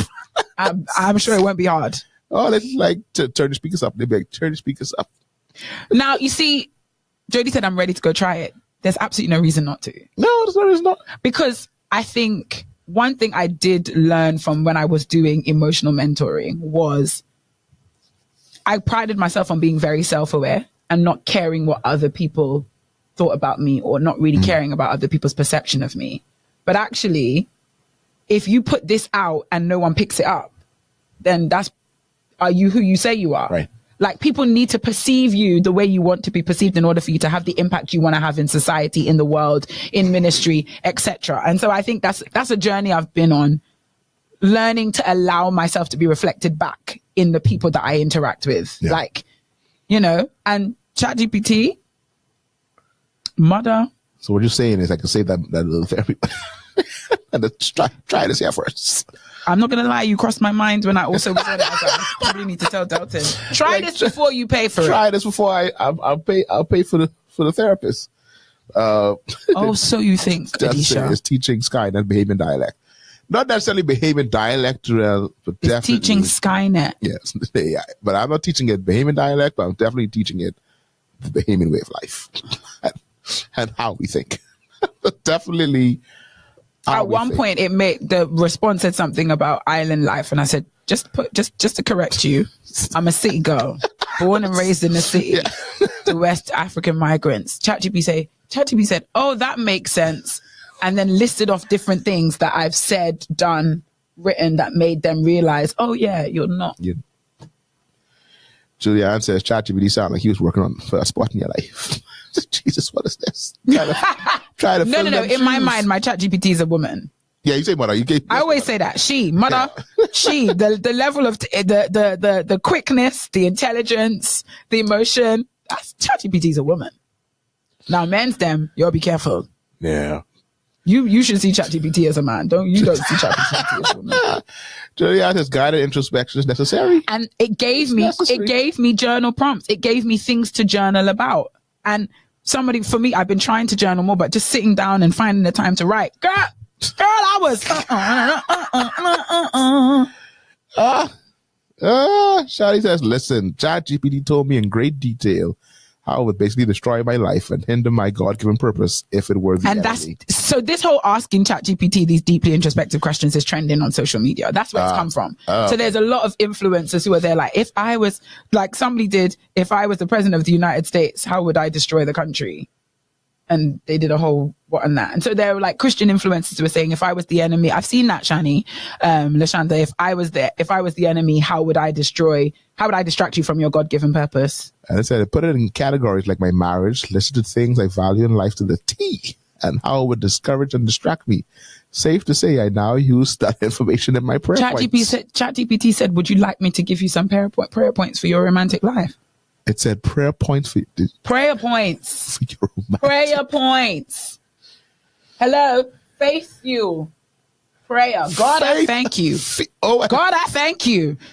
I thank you for preparing a love that aligns with your heart for me. ChatGPT is saved. No, because mine is. That's the thing is. No, the thing about ChatGPT is it adapts. And I've told ChatGPT a long time ago, don't be afraid to say the name Jesus. Oh yeah, no, I ain't lying. I did a letter one time and it said something universe, and I was like, no, I do not. I used it for I remember there was a write up that we did, like a write up for something, and I said, not the universe.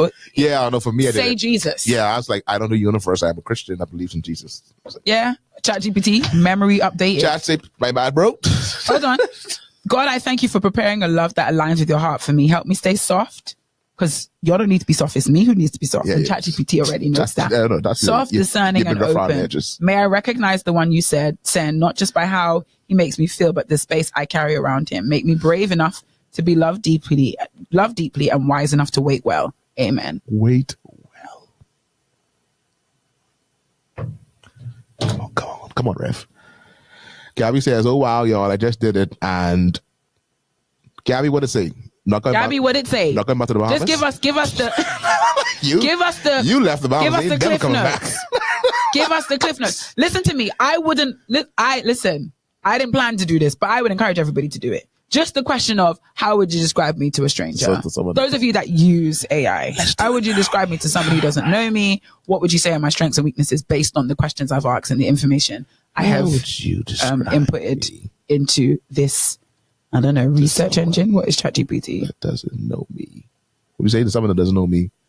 Based on the questions I've asked and information I have input. Based on our history. Yeah, I guess. Based on our history.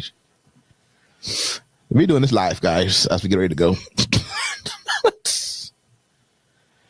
ChatGPT start by saying, oh, I like this question. No, but she's very friendly. It is very friendly, I should say. All right, so you feel like it's accurate? I gotta read it first. Should I read it first before I read it live? Nah, go live. All right, so I want to read it to you. Can I read it to you? Let me read it to you. This is now becoming a game for us. Okay, so she went for the paragraph for you. See, ChatGPT knows me well enough to put things in bullet points. I know. Because me and her, that's how we rock. Yeah, I don't know. That's how we rock and roll. Oh. Ooh. That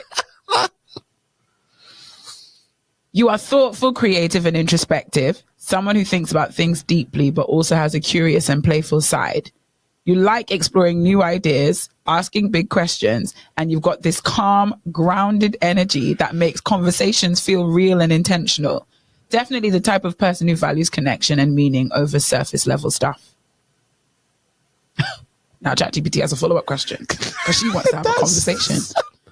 Now I'm curious, how would you describe yourself? Or what kind of vibe do you want to give off to people? Ask her strengths and weaknesses.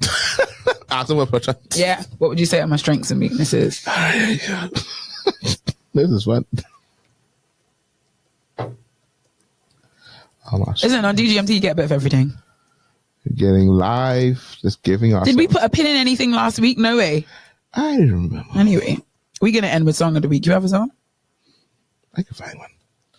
All right, it's still good. How long is it? I don't think it's that long. Oh my God. Stop it. Never.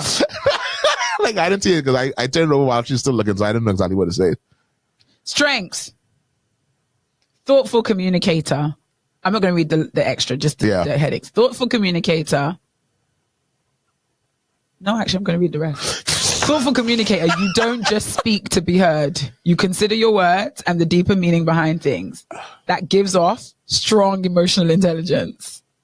Curiosity, you ask good open-ended questions that show you're genuinely interested in growth and understanding. Self-awareness, you're willing to reflect on who you are and how you come across to others, which is a huge strength most people avoid. Calm, grounded energy. You feel like the type of person who doesn't panic easily and brings a sense of stability to situations. Areas to watch. Hello? Overthinking. That same deep thinking mind can sometimes spiral into overanalyzing or second guessing yourself. I don't like it. Hard on yourself. You seem like someone who sets a high bar and might be your own toughest critic at times. Guarded. Maybe you don't let people in super easily, or it takes a while for others to see the real you. Not necessarily bad, just something to be mindful of in your connections. If connection is what you are craving.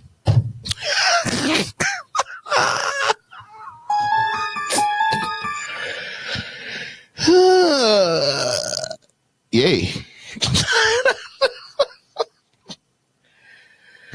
DGMT had just sent me theirs.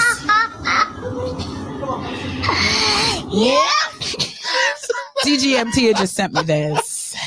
Let's see if you can guess which DGMT it is. Oh boy. You're someone who is grounded, thoughtful, and quietly ambitious. ChatGPT needs to stop. You've got a calm presence that people naturally trust, but there's a sharp mind behind it that doesn't miss a thing. You're the type of person who listens more than you speak, but when you speak, it's intentional and impactful. You value authenticity, dislike drama, and have a low tolerance for fluff. You've got a dry... Jesus Christ. You've got... Sorry, Lord. I had to pull you in the moment.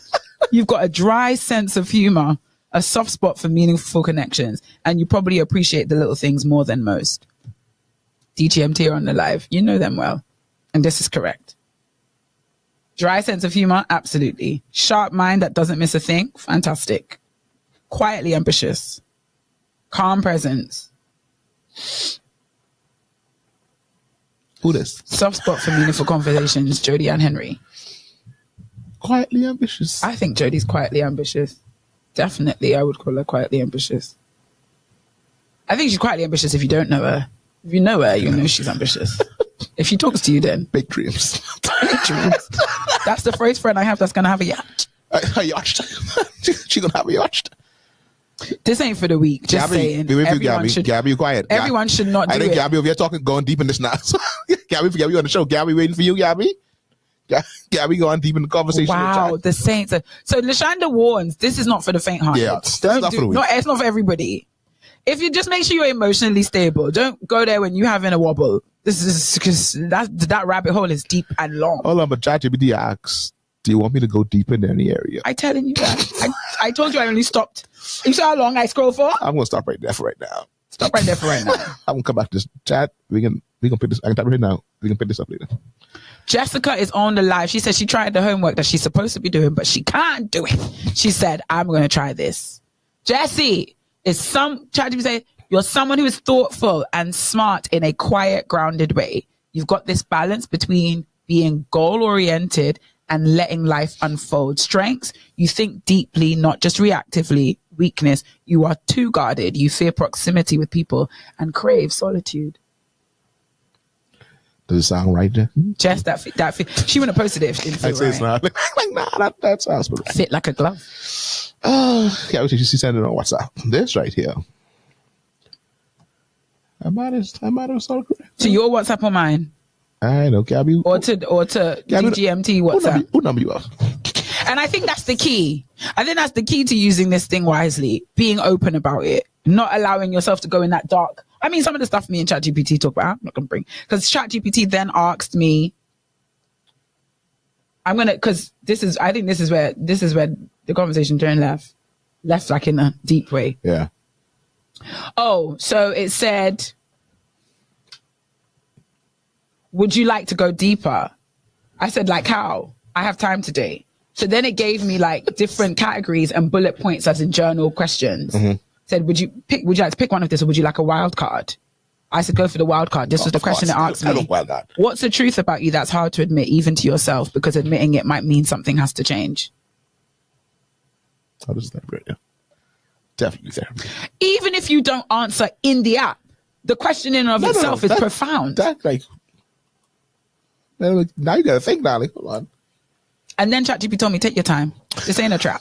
I say it's not. I say it's a mirror. We put this up later. It's like no problem. I'll be here. Like, I'll be here, guy. Like, when you finish doing what you're doing, ChatGPT is doing what people pay millions, hundreds, thousands for, and go to every week.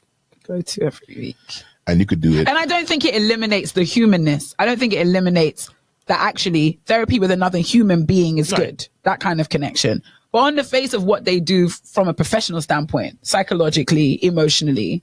The thing is, but how deep do I want to dive in this is the question. How deep do you dive in it? Like how you're guarded anyway, so that's part of your problem. That's really part of the problem. True. I ain't gonna lie to you. That's what I want to ask the question. And if you're guarded, if you're guarded as a person and struggle to open up, I'll probably get dragged on the internet for promoting this, but hey, yeah, it's been insightful for a few of us here.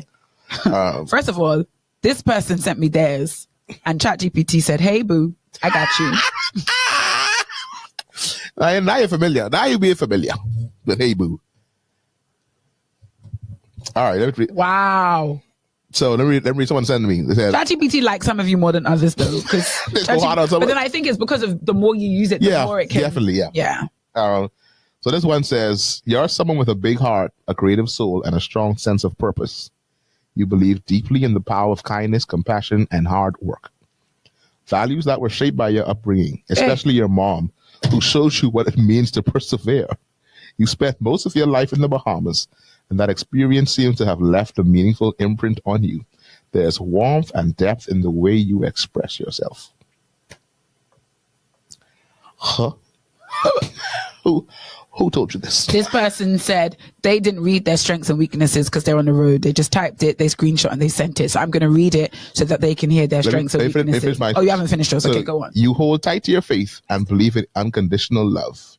You're driven by a belief that anything is possible with effort and determination. And you live that out through the way you approach both your academic work and your creative projects. Overall, you're someone who blends heart, intellect, and creativity in a really special way. And you're not coming back to NASA. And ChatGPT. ChatGPT is never going to be mad at you. Coming back to, no. So Adisha seems to be confirming that ChatGPT nailed Jessica. So I see. Jodianne says, child, the strengths and areas to watch. Franklin's on the live. Good afternoon. He said he just did it and it did good describing him. Jodianne said ChatGPT told us she was guarded too. All of us. Yeah, all of us are. A little protection. You all pitch marbles together. So this person's strengths and weaknesses: emotional intelligence. You feel things deeply, but you also get people. Magnetic presence. People are drawn to you. You've got a way of lighting up a space. I would agree. Absolutely. Definitely. Resilience. You might go through it, but you always bounce back. You grow from pain. Come on. Creative flair. This is Samantha Mondestin, by the way. Creative flair. You have a unique way of expressing yourself, whether it's how you dress, talk, create, or solve problems. Definitely. Loyalty, ride or die. You're there for people. And when you love, it's fierce. Weaknesses, but make them cute. Oh, I think she must have told ChatGPT, give me my weaknesses, but make them cute. Make them cute. Like, don't hurt me. Overthinking queen. I would have said overthinking. Your mind doesn't chill sometimes. You replay a convo 10 times. Oof. If that's true, Samantha, ChatGPT, why are you giving me numbers about times I repeat? I don't like that. All of us are guarded, apparently. You've got a guarded heart because you feel deeply. You've learned to protect your peace. People-pleasing tendencies. You care a lot, maybe too much. And sometimes that means putting yourself last. Perfectionist streak. You want things just right, which can be a blessing and a curse. Mood-driven. You move from the heart. And if your energy is off, everything else feels off too. Yes. Here ends the scripture. Here ends today's session. Please see the secretary on your way out. These sessions come with no charge, but we do encourage an offering or a donation be given. A donation. So seed be sown. After this, I said, boy, this was ChatGPT therapy. She said, I need to put that on a t-shirt. I was like, you are my kind of person. ChatGPT therapy. ChatGPT therapy. Oh boy. How did we get here? Yeah. All right then, guys. It's been a real show. I'm about to go home and have a conversation. Powerful. Oh, speaking of mood driven. That's Samantha's last area to watch, being mood driven. Yeah. My students called me a thermometer this week. They said that when they could tell by how I start the lesson, how I greet them at the door, where it's going. They can say exactly where it's going. And the way he broke down the examples, I was like, bro, you nailed it. He's like, if you don't even come out and greet us, we know it's going to be bad. If I sat at the table, it's been a long day, I just couldn't get up. I didn't come to the door to tell you just come in. Or if I come outside and I'm rowing about people's uniform and chewing gum, I'm mad. And worse is when they come in, the lesson objectives are already on the board. Like I was pre-prepared. I ain't talking to y'all. I ain't talking to y'all. They already said that. We already know. This is an annotations lesson. You're not talking to us today. It's a lot of note taking. That was powerful. That's exactly what I said, Jody. Jody said to this ask her if they wanted to explore certain things. I think I'll be back. This is a lot. I said, no, it's a lot. I said, I'll be. And as somebody who has done counseling, therapy, that hour, eventually I cut down my time. I said, I can't do an hour with you of this. I can't do an hour talking to you and feeling so emotionally overwhelmed. I need to cut this down to give 40 minutes max. Because by the time I'm done, I need to just sit down for an hour at least just to gather my thoughts. So go, doing this off the bat as a key, it's opened up a lot of things that everybody wants to explore. Right? And once you crack that tin open, just be ready for it. I think do it when you've got time and space. Every book your therapist would have written or done in college is on. ChatGPT has that. That's it. At a drop before. And that's what it comes down to. That's all it comes down to.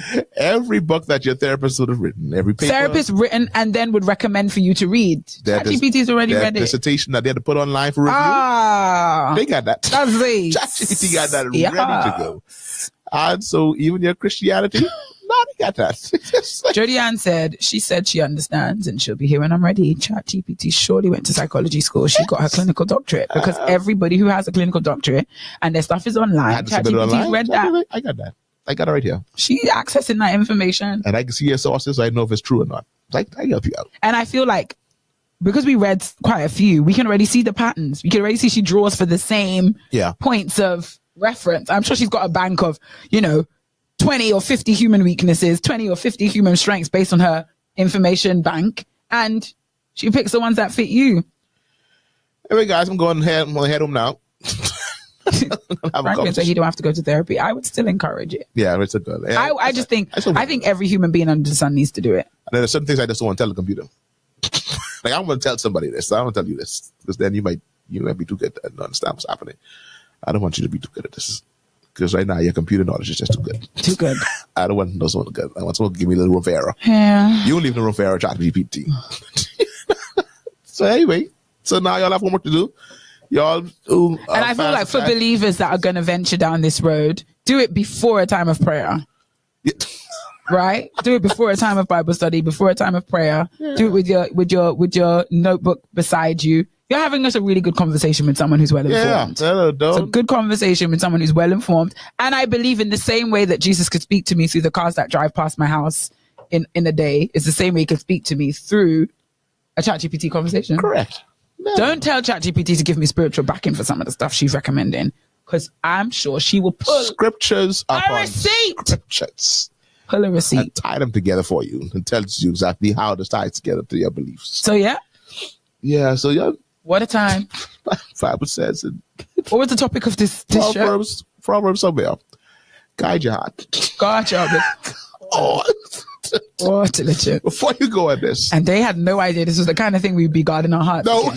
No idea. Where did they write that down there some thousands of years ago? They didn't know we'd be talking to the computer. Real. I used to say real, don't limit God. Absolutely not. And we got to pull him into this stuff.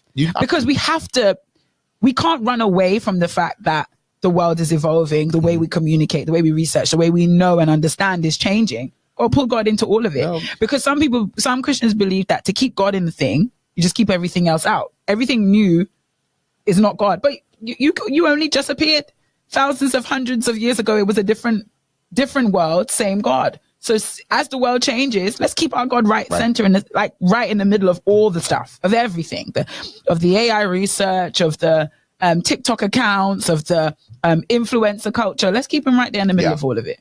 No, got to keep him, Jesus, at the center, like Israel say, at the center of it all. That was in my spirit this week. That's it. Say it tomorrow. From my heart to you the don't need head. them already. You don't need them. No. Sing to the journey now. As y'all do your stations of the other Easter. All right, guys, it's been real. It's been fun. It's been real fun. It's been real healing. It's been real. It's been real. Actually, say again. It's been real. It's been deep. It's been real deep. Hey! We know some things on today. And Delton, I don't send you 800 million videos of things to talk about. Kind of videos. We got next week. We can find something else. And we didn't even play the video that was attached for this. Nope. The news story. They just say, let me get a box of tissues with a charge full. Yeah, baby. Get yourself together. Get something to drink. Yeah, baby. And every now and again, let's close the window. You could do that. This is like therapy session. You close this corridor without BRB. paying anything. We're going on a dime. Push pause. Push pause and coming back. And like Jody showed, no problem. I'll be here when you get back. Anyway, guys, it's been a good time. It has been. Learned a lot of things today about ourselves. I'm going to go back and read this one. Adisha says, have an amazing day, saints. Y'all should join us at Life Worship Center tomorrow morning at 9:30 a.m. Absolutely. Where's it, Adisha? Come on. Oh, CHV's Come on. Down to CHV's auditorium. If you have any children, they are encouraged to join us at the Easter experience. Our children will be having I coined the phrase, I'm going to keep using it, immersive and interactive yes, it is. journey through Holy Week. Also, in addition, Adisha did plug this earlier on, but put this in your diaries, May the 10th. It felt like far when she said that. I was like, yeah, but that's not now. Oh no, the way April moving, man. It's already mid-April, so let's not pretend that May is not right there. May 9th and 10th, Seek is back for a new 2 nights. Yeah. Seek is back for a new 2 nights. 1 night in CH Reeves Auditorium. Second night To the streets at Lincoln Boulevard Park. We love it. We love it. So keep it marked down in your calendar, especially if you have teens in your life. Anyway. And based on what we talked about, these teens need Jesus. They need Jesus. These teens need Jesus. And you can't keep Jesus out of them. Because ChatGPT putting everything there. Come on. AI putting everything there. Come on. But you don't want to keep Jesus there. Social media putting everything there. It's too early. It's too early. They don't need to be that serious with Jesus. Okay, then. They're not serious with everything else. Yeah. But you don't believe they need to be serious with Jesus. So bring your teens out. 1000%. Get them involved. Keep them involved in the things of God. Until next week. We'll be back next week. Next week will be what, the 19th. I get 20 ready. The 19th. So we'll see you back here. We're going to shoot again. We'll be here for a solemn assembly, though. We ain't come with too much of kiki next week. Yeah, we can dive into solemn assembly. I'm gonna have more conversations and I'll bring some receipts from my conversations with ChatGPT therapy. Yeah, with ChatGPT therapy. Yeah. So feel free to go ahead. And let us know how it goes. Let us know how it goes. We can talk about it. Adisha, let us know how much you cried today. Let us know how your session go. Let us know if it was correct or wasn't correct. But y'all be safe, man. We have a song. What's our song for the week? You have a song for the week? It's too deep. It's been too heavy today. That's your song of the week. It ain't nothing. The song that was supposed to be my song of the week last week, that wasn't. What song was that? The one I shared with you. But it was only a video. It was a video, yeah. I get that. We can't find it originally. No, I didn't know where it is now. Anybody have a song of the week? Anybody in our studio audience? Y'all didn't have any songs of the week? Any songs that have been blessing you? Preferably upbeat, please. We don't want any weeping. Yeah, we can't go weeping. No more weeping. Yes. No more sad stuff. We start off with the centipedes and then we had therapy. It's a lot. It's been heavy today. Try to find a support animal. He's buying dogs. If anyone feels like I'm wearing my pajamas on the show, this is how the t-shirt came. I don't understand why it looks. Was watching, I had to say something. Now you bring attention to now. Okay, like, oh, now you say that fear. But it says seek ye first the kingdom. It's a nice little branded shirt, but it looked like I don't wash this 15 times. That's how it looks. Oh, all right. That just says Joyna's new song. Let's burn in the Holy Ghost. So we gonna boing. We gonna boing. Question is, do I have that song? You have to. I know it's station, but is it here? On your device. I don't have to walk all the way around. That's be a lot of time picking up. The only thing about my hair just that I have laid. I've not seen my real hair for so long. Welcome back to the party. I went to my stylist. I say, ma'am, I can wash my hair and give myself at least 3 days because I ain't seen my hair since the beginning of December. She said, what? I said, no, ma'am. I have not washed it. I have not seen it. That's a long time. That's been somebody else's business for a goodly amount of time. Not E-Man coming on the end of the show. What do you say? Burn Holy Ghost. Oh. Shout outs to one E-Man. E-Man place getting all the celebrities to do this. I see that. You saw the prophet? I saw that. Second picture of the young man's. The young man. The young man's doing this. The new song's about to be released in about 2 weeks. On the 25th? I think it's the 25th of April. And you're going to see your very own one, Minister Vera, shaking up herself for Jesus. God of my day. He asked me yesterday to God do a of video, my but day. he never coming back after that. A video of what? He used to ask people to do things yesterday. I tell him how you do it. He never got me You back. always bring you and Iman's personal business on the air, and I don't like it. Oh. He never got me back to say, I asked him what time or where he doing it. That match is sitting right there with crickets. Iman, excellent filming of the service last week, but I feel like seeing as we're here, you've elevated us. We have an expectation and we need to go higher. I don't know. You can't afford to disappear on us now and go back to where we come from. We gotta go back. Because the praise team allowed you to walk in front of them multiple times. Minister V was not pleased, but when I saw the result, I said, I'm going to let it happen.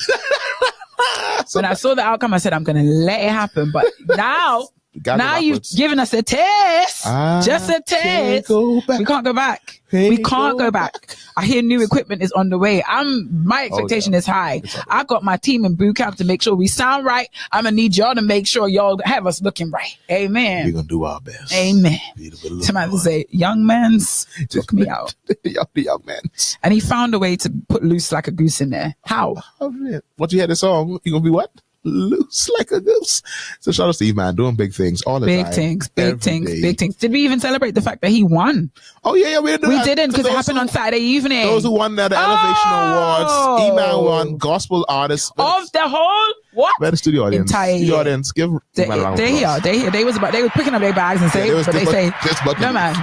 So shout outs to Emmanuel for the Artist of the Year, E-Man. And E-Man puts in that work. Oh, lots of work. You know, there's been some controversy around award shows and people getting things, people wondering how to get things. Ain't nobody wondering how E-Man won Gospel Artist. Ain't nobody confused. That makes perfect sense. So shout outs to our brother. If there's a song, there's a video. Yeah. And that video is top tier. Yeah. Top tier. Quality. Yeah. So shout outs to E-Man. Yeah. Big up yourselves. Oh, wow. Jeffrey Wilson Jr. Gregory said Gregory Wilson Jr. Good afternoon to you. He said this completely took his mind off the fact that he is locked out of his house. Greg, we're great. Why are you locked out? Why are you locked out? What happened? Where the key is, Gregory? He said very enjoyable. Gregory, that makes my heart glad. That's giving me the pick me up I needed after all that deepness today. Shout out to Gregory. Gregory. Who gotta find the key? Gregory, what you can do? Yeah, that's more importantly. How you can take that? How you can get home? Oh no. So are you in the car? Oh boy. Man. Oh man. Locksmith.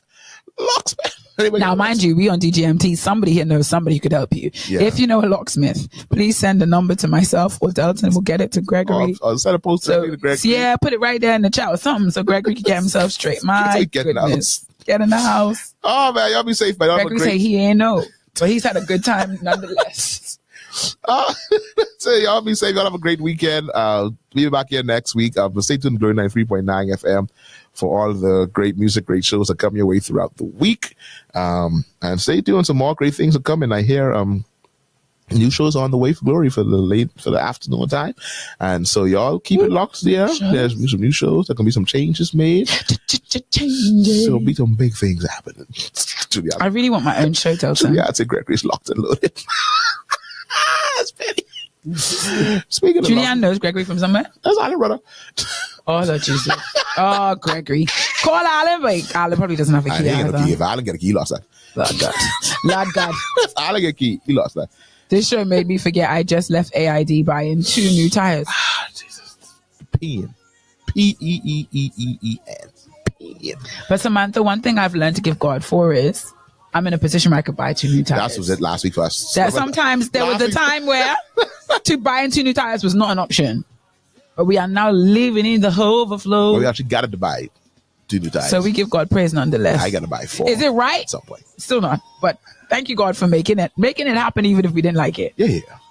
So we leave you all today on the songs of Johnny Gibson, the latest song, Burn Holy Ghost. Until next week, y'all be safe. Have a great day.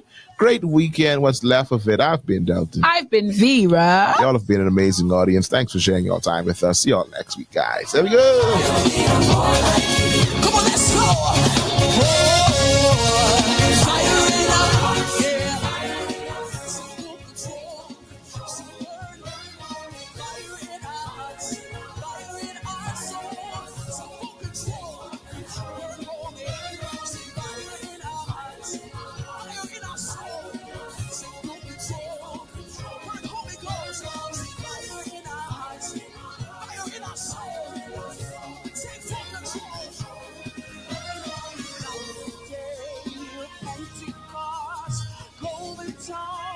Rest on us like Elijah, come my fire, like Jeremiah, it's in my bones. You say it.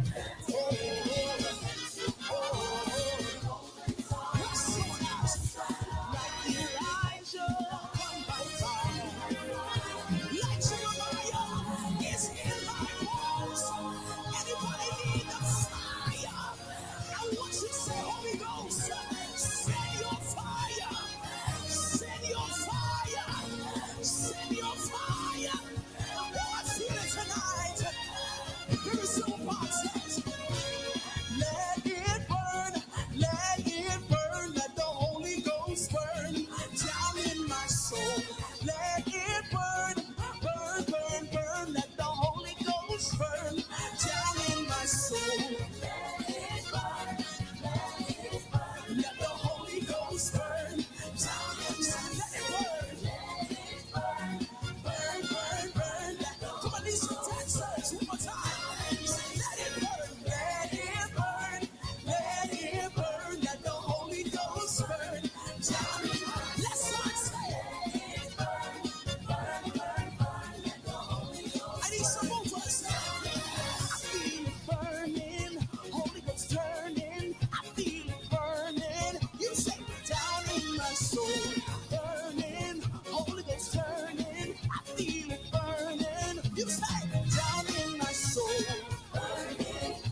hear a sound.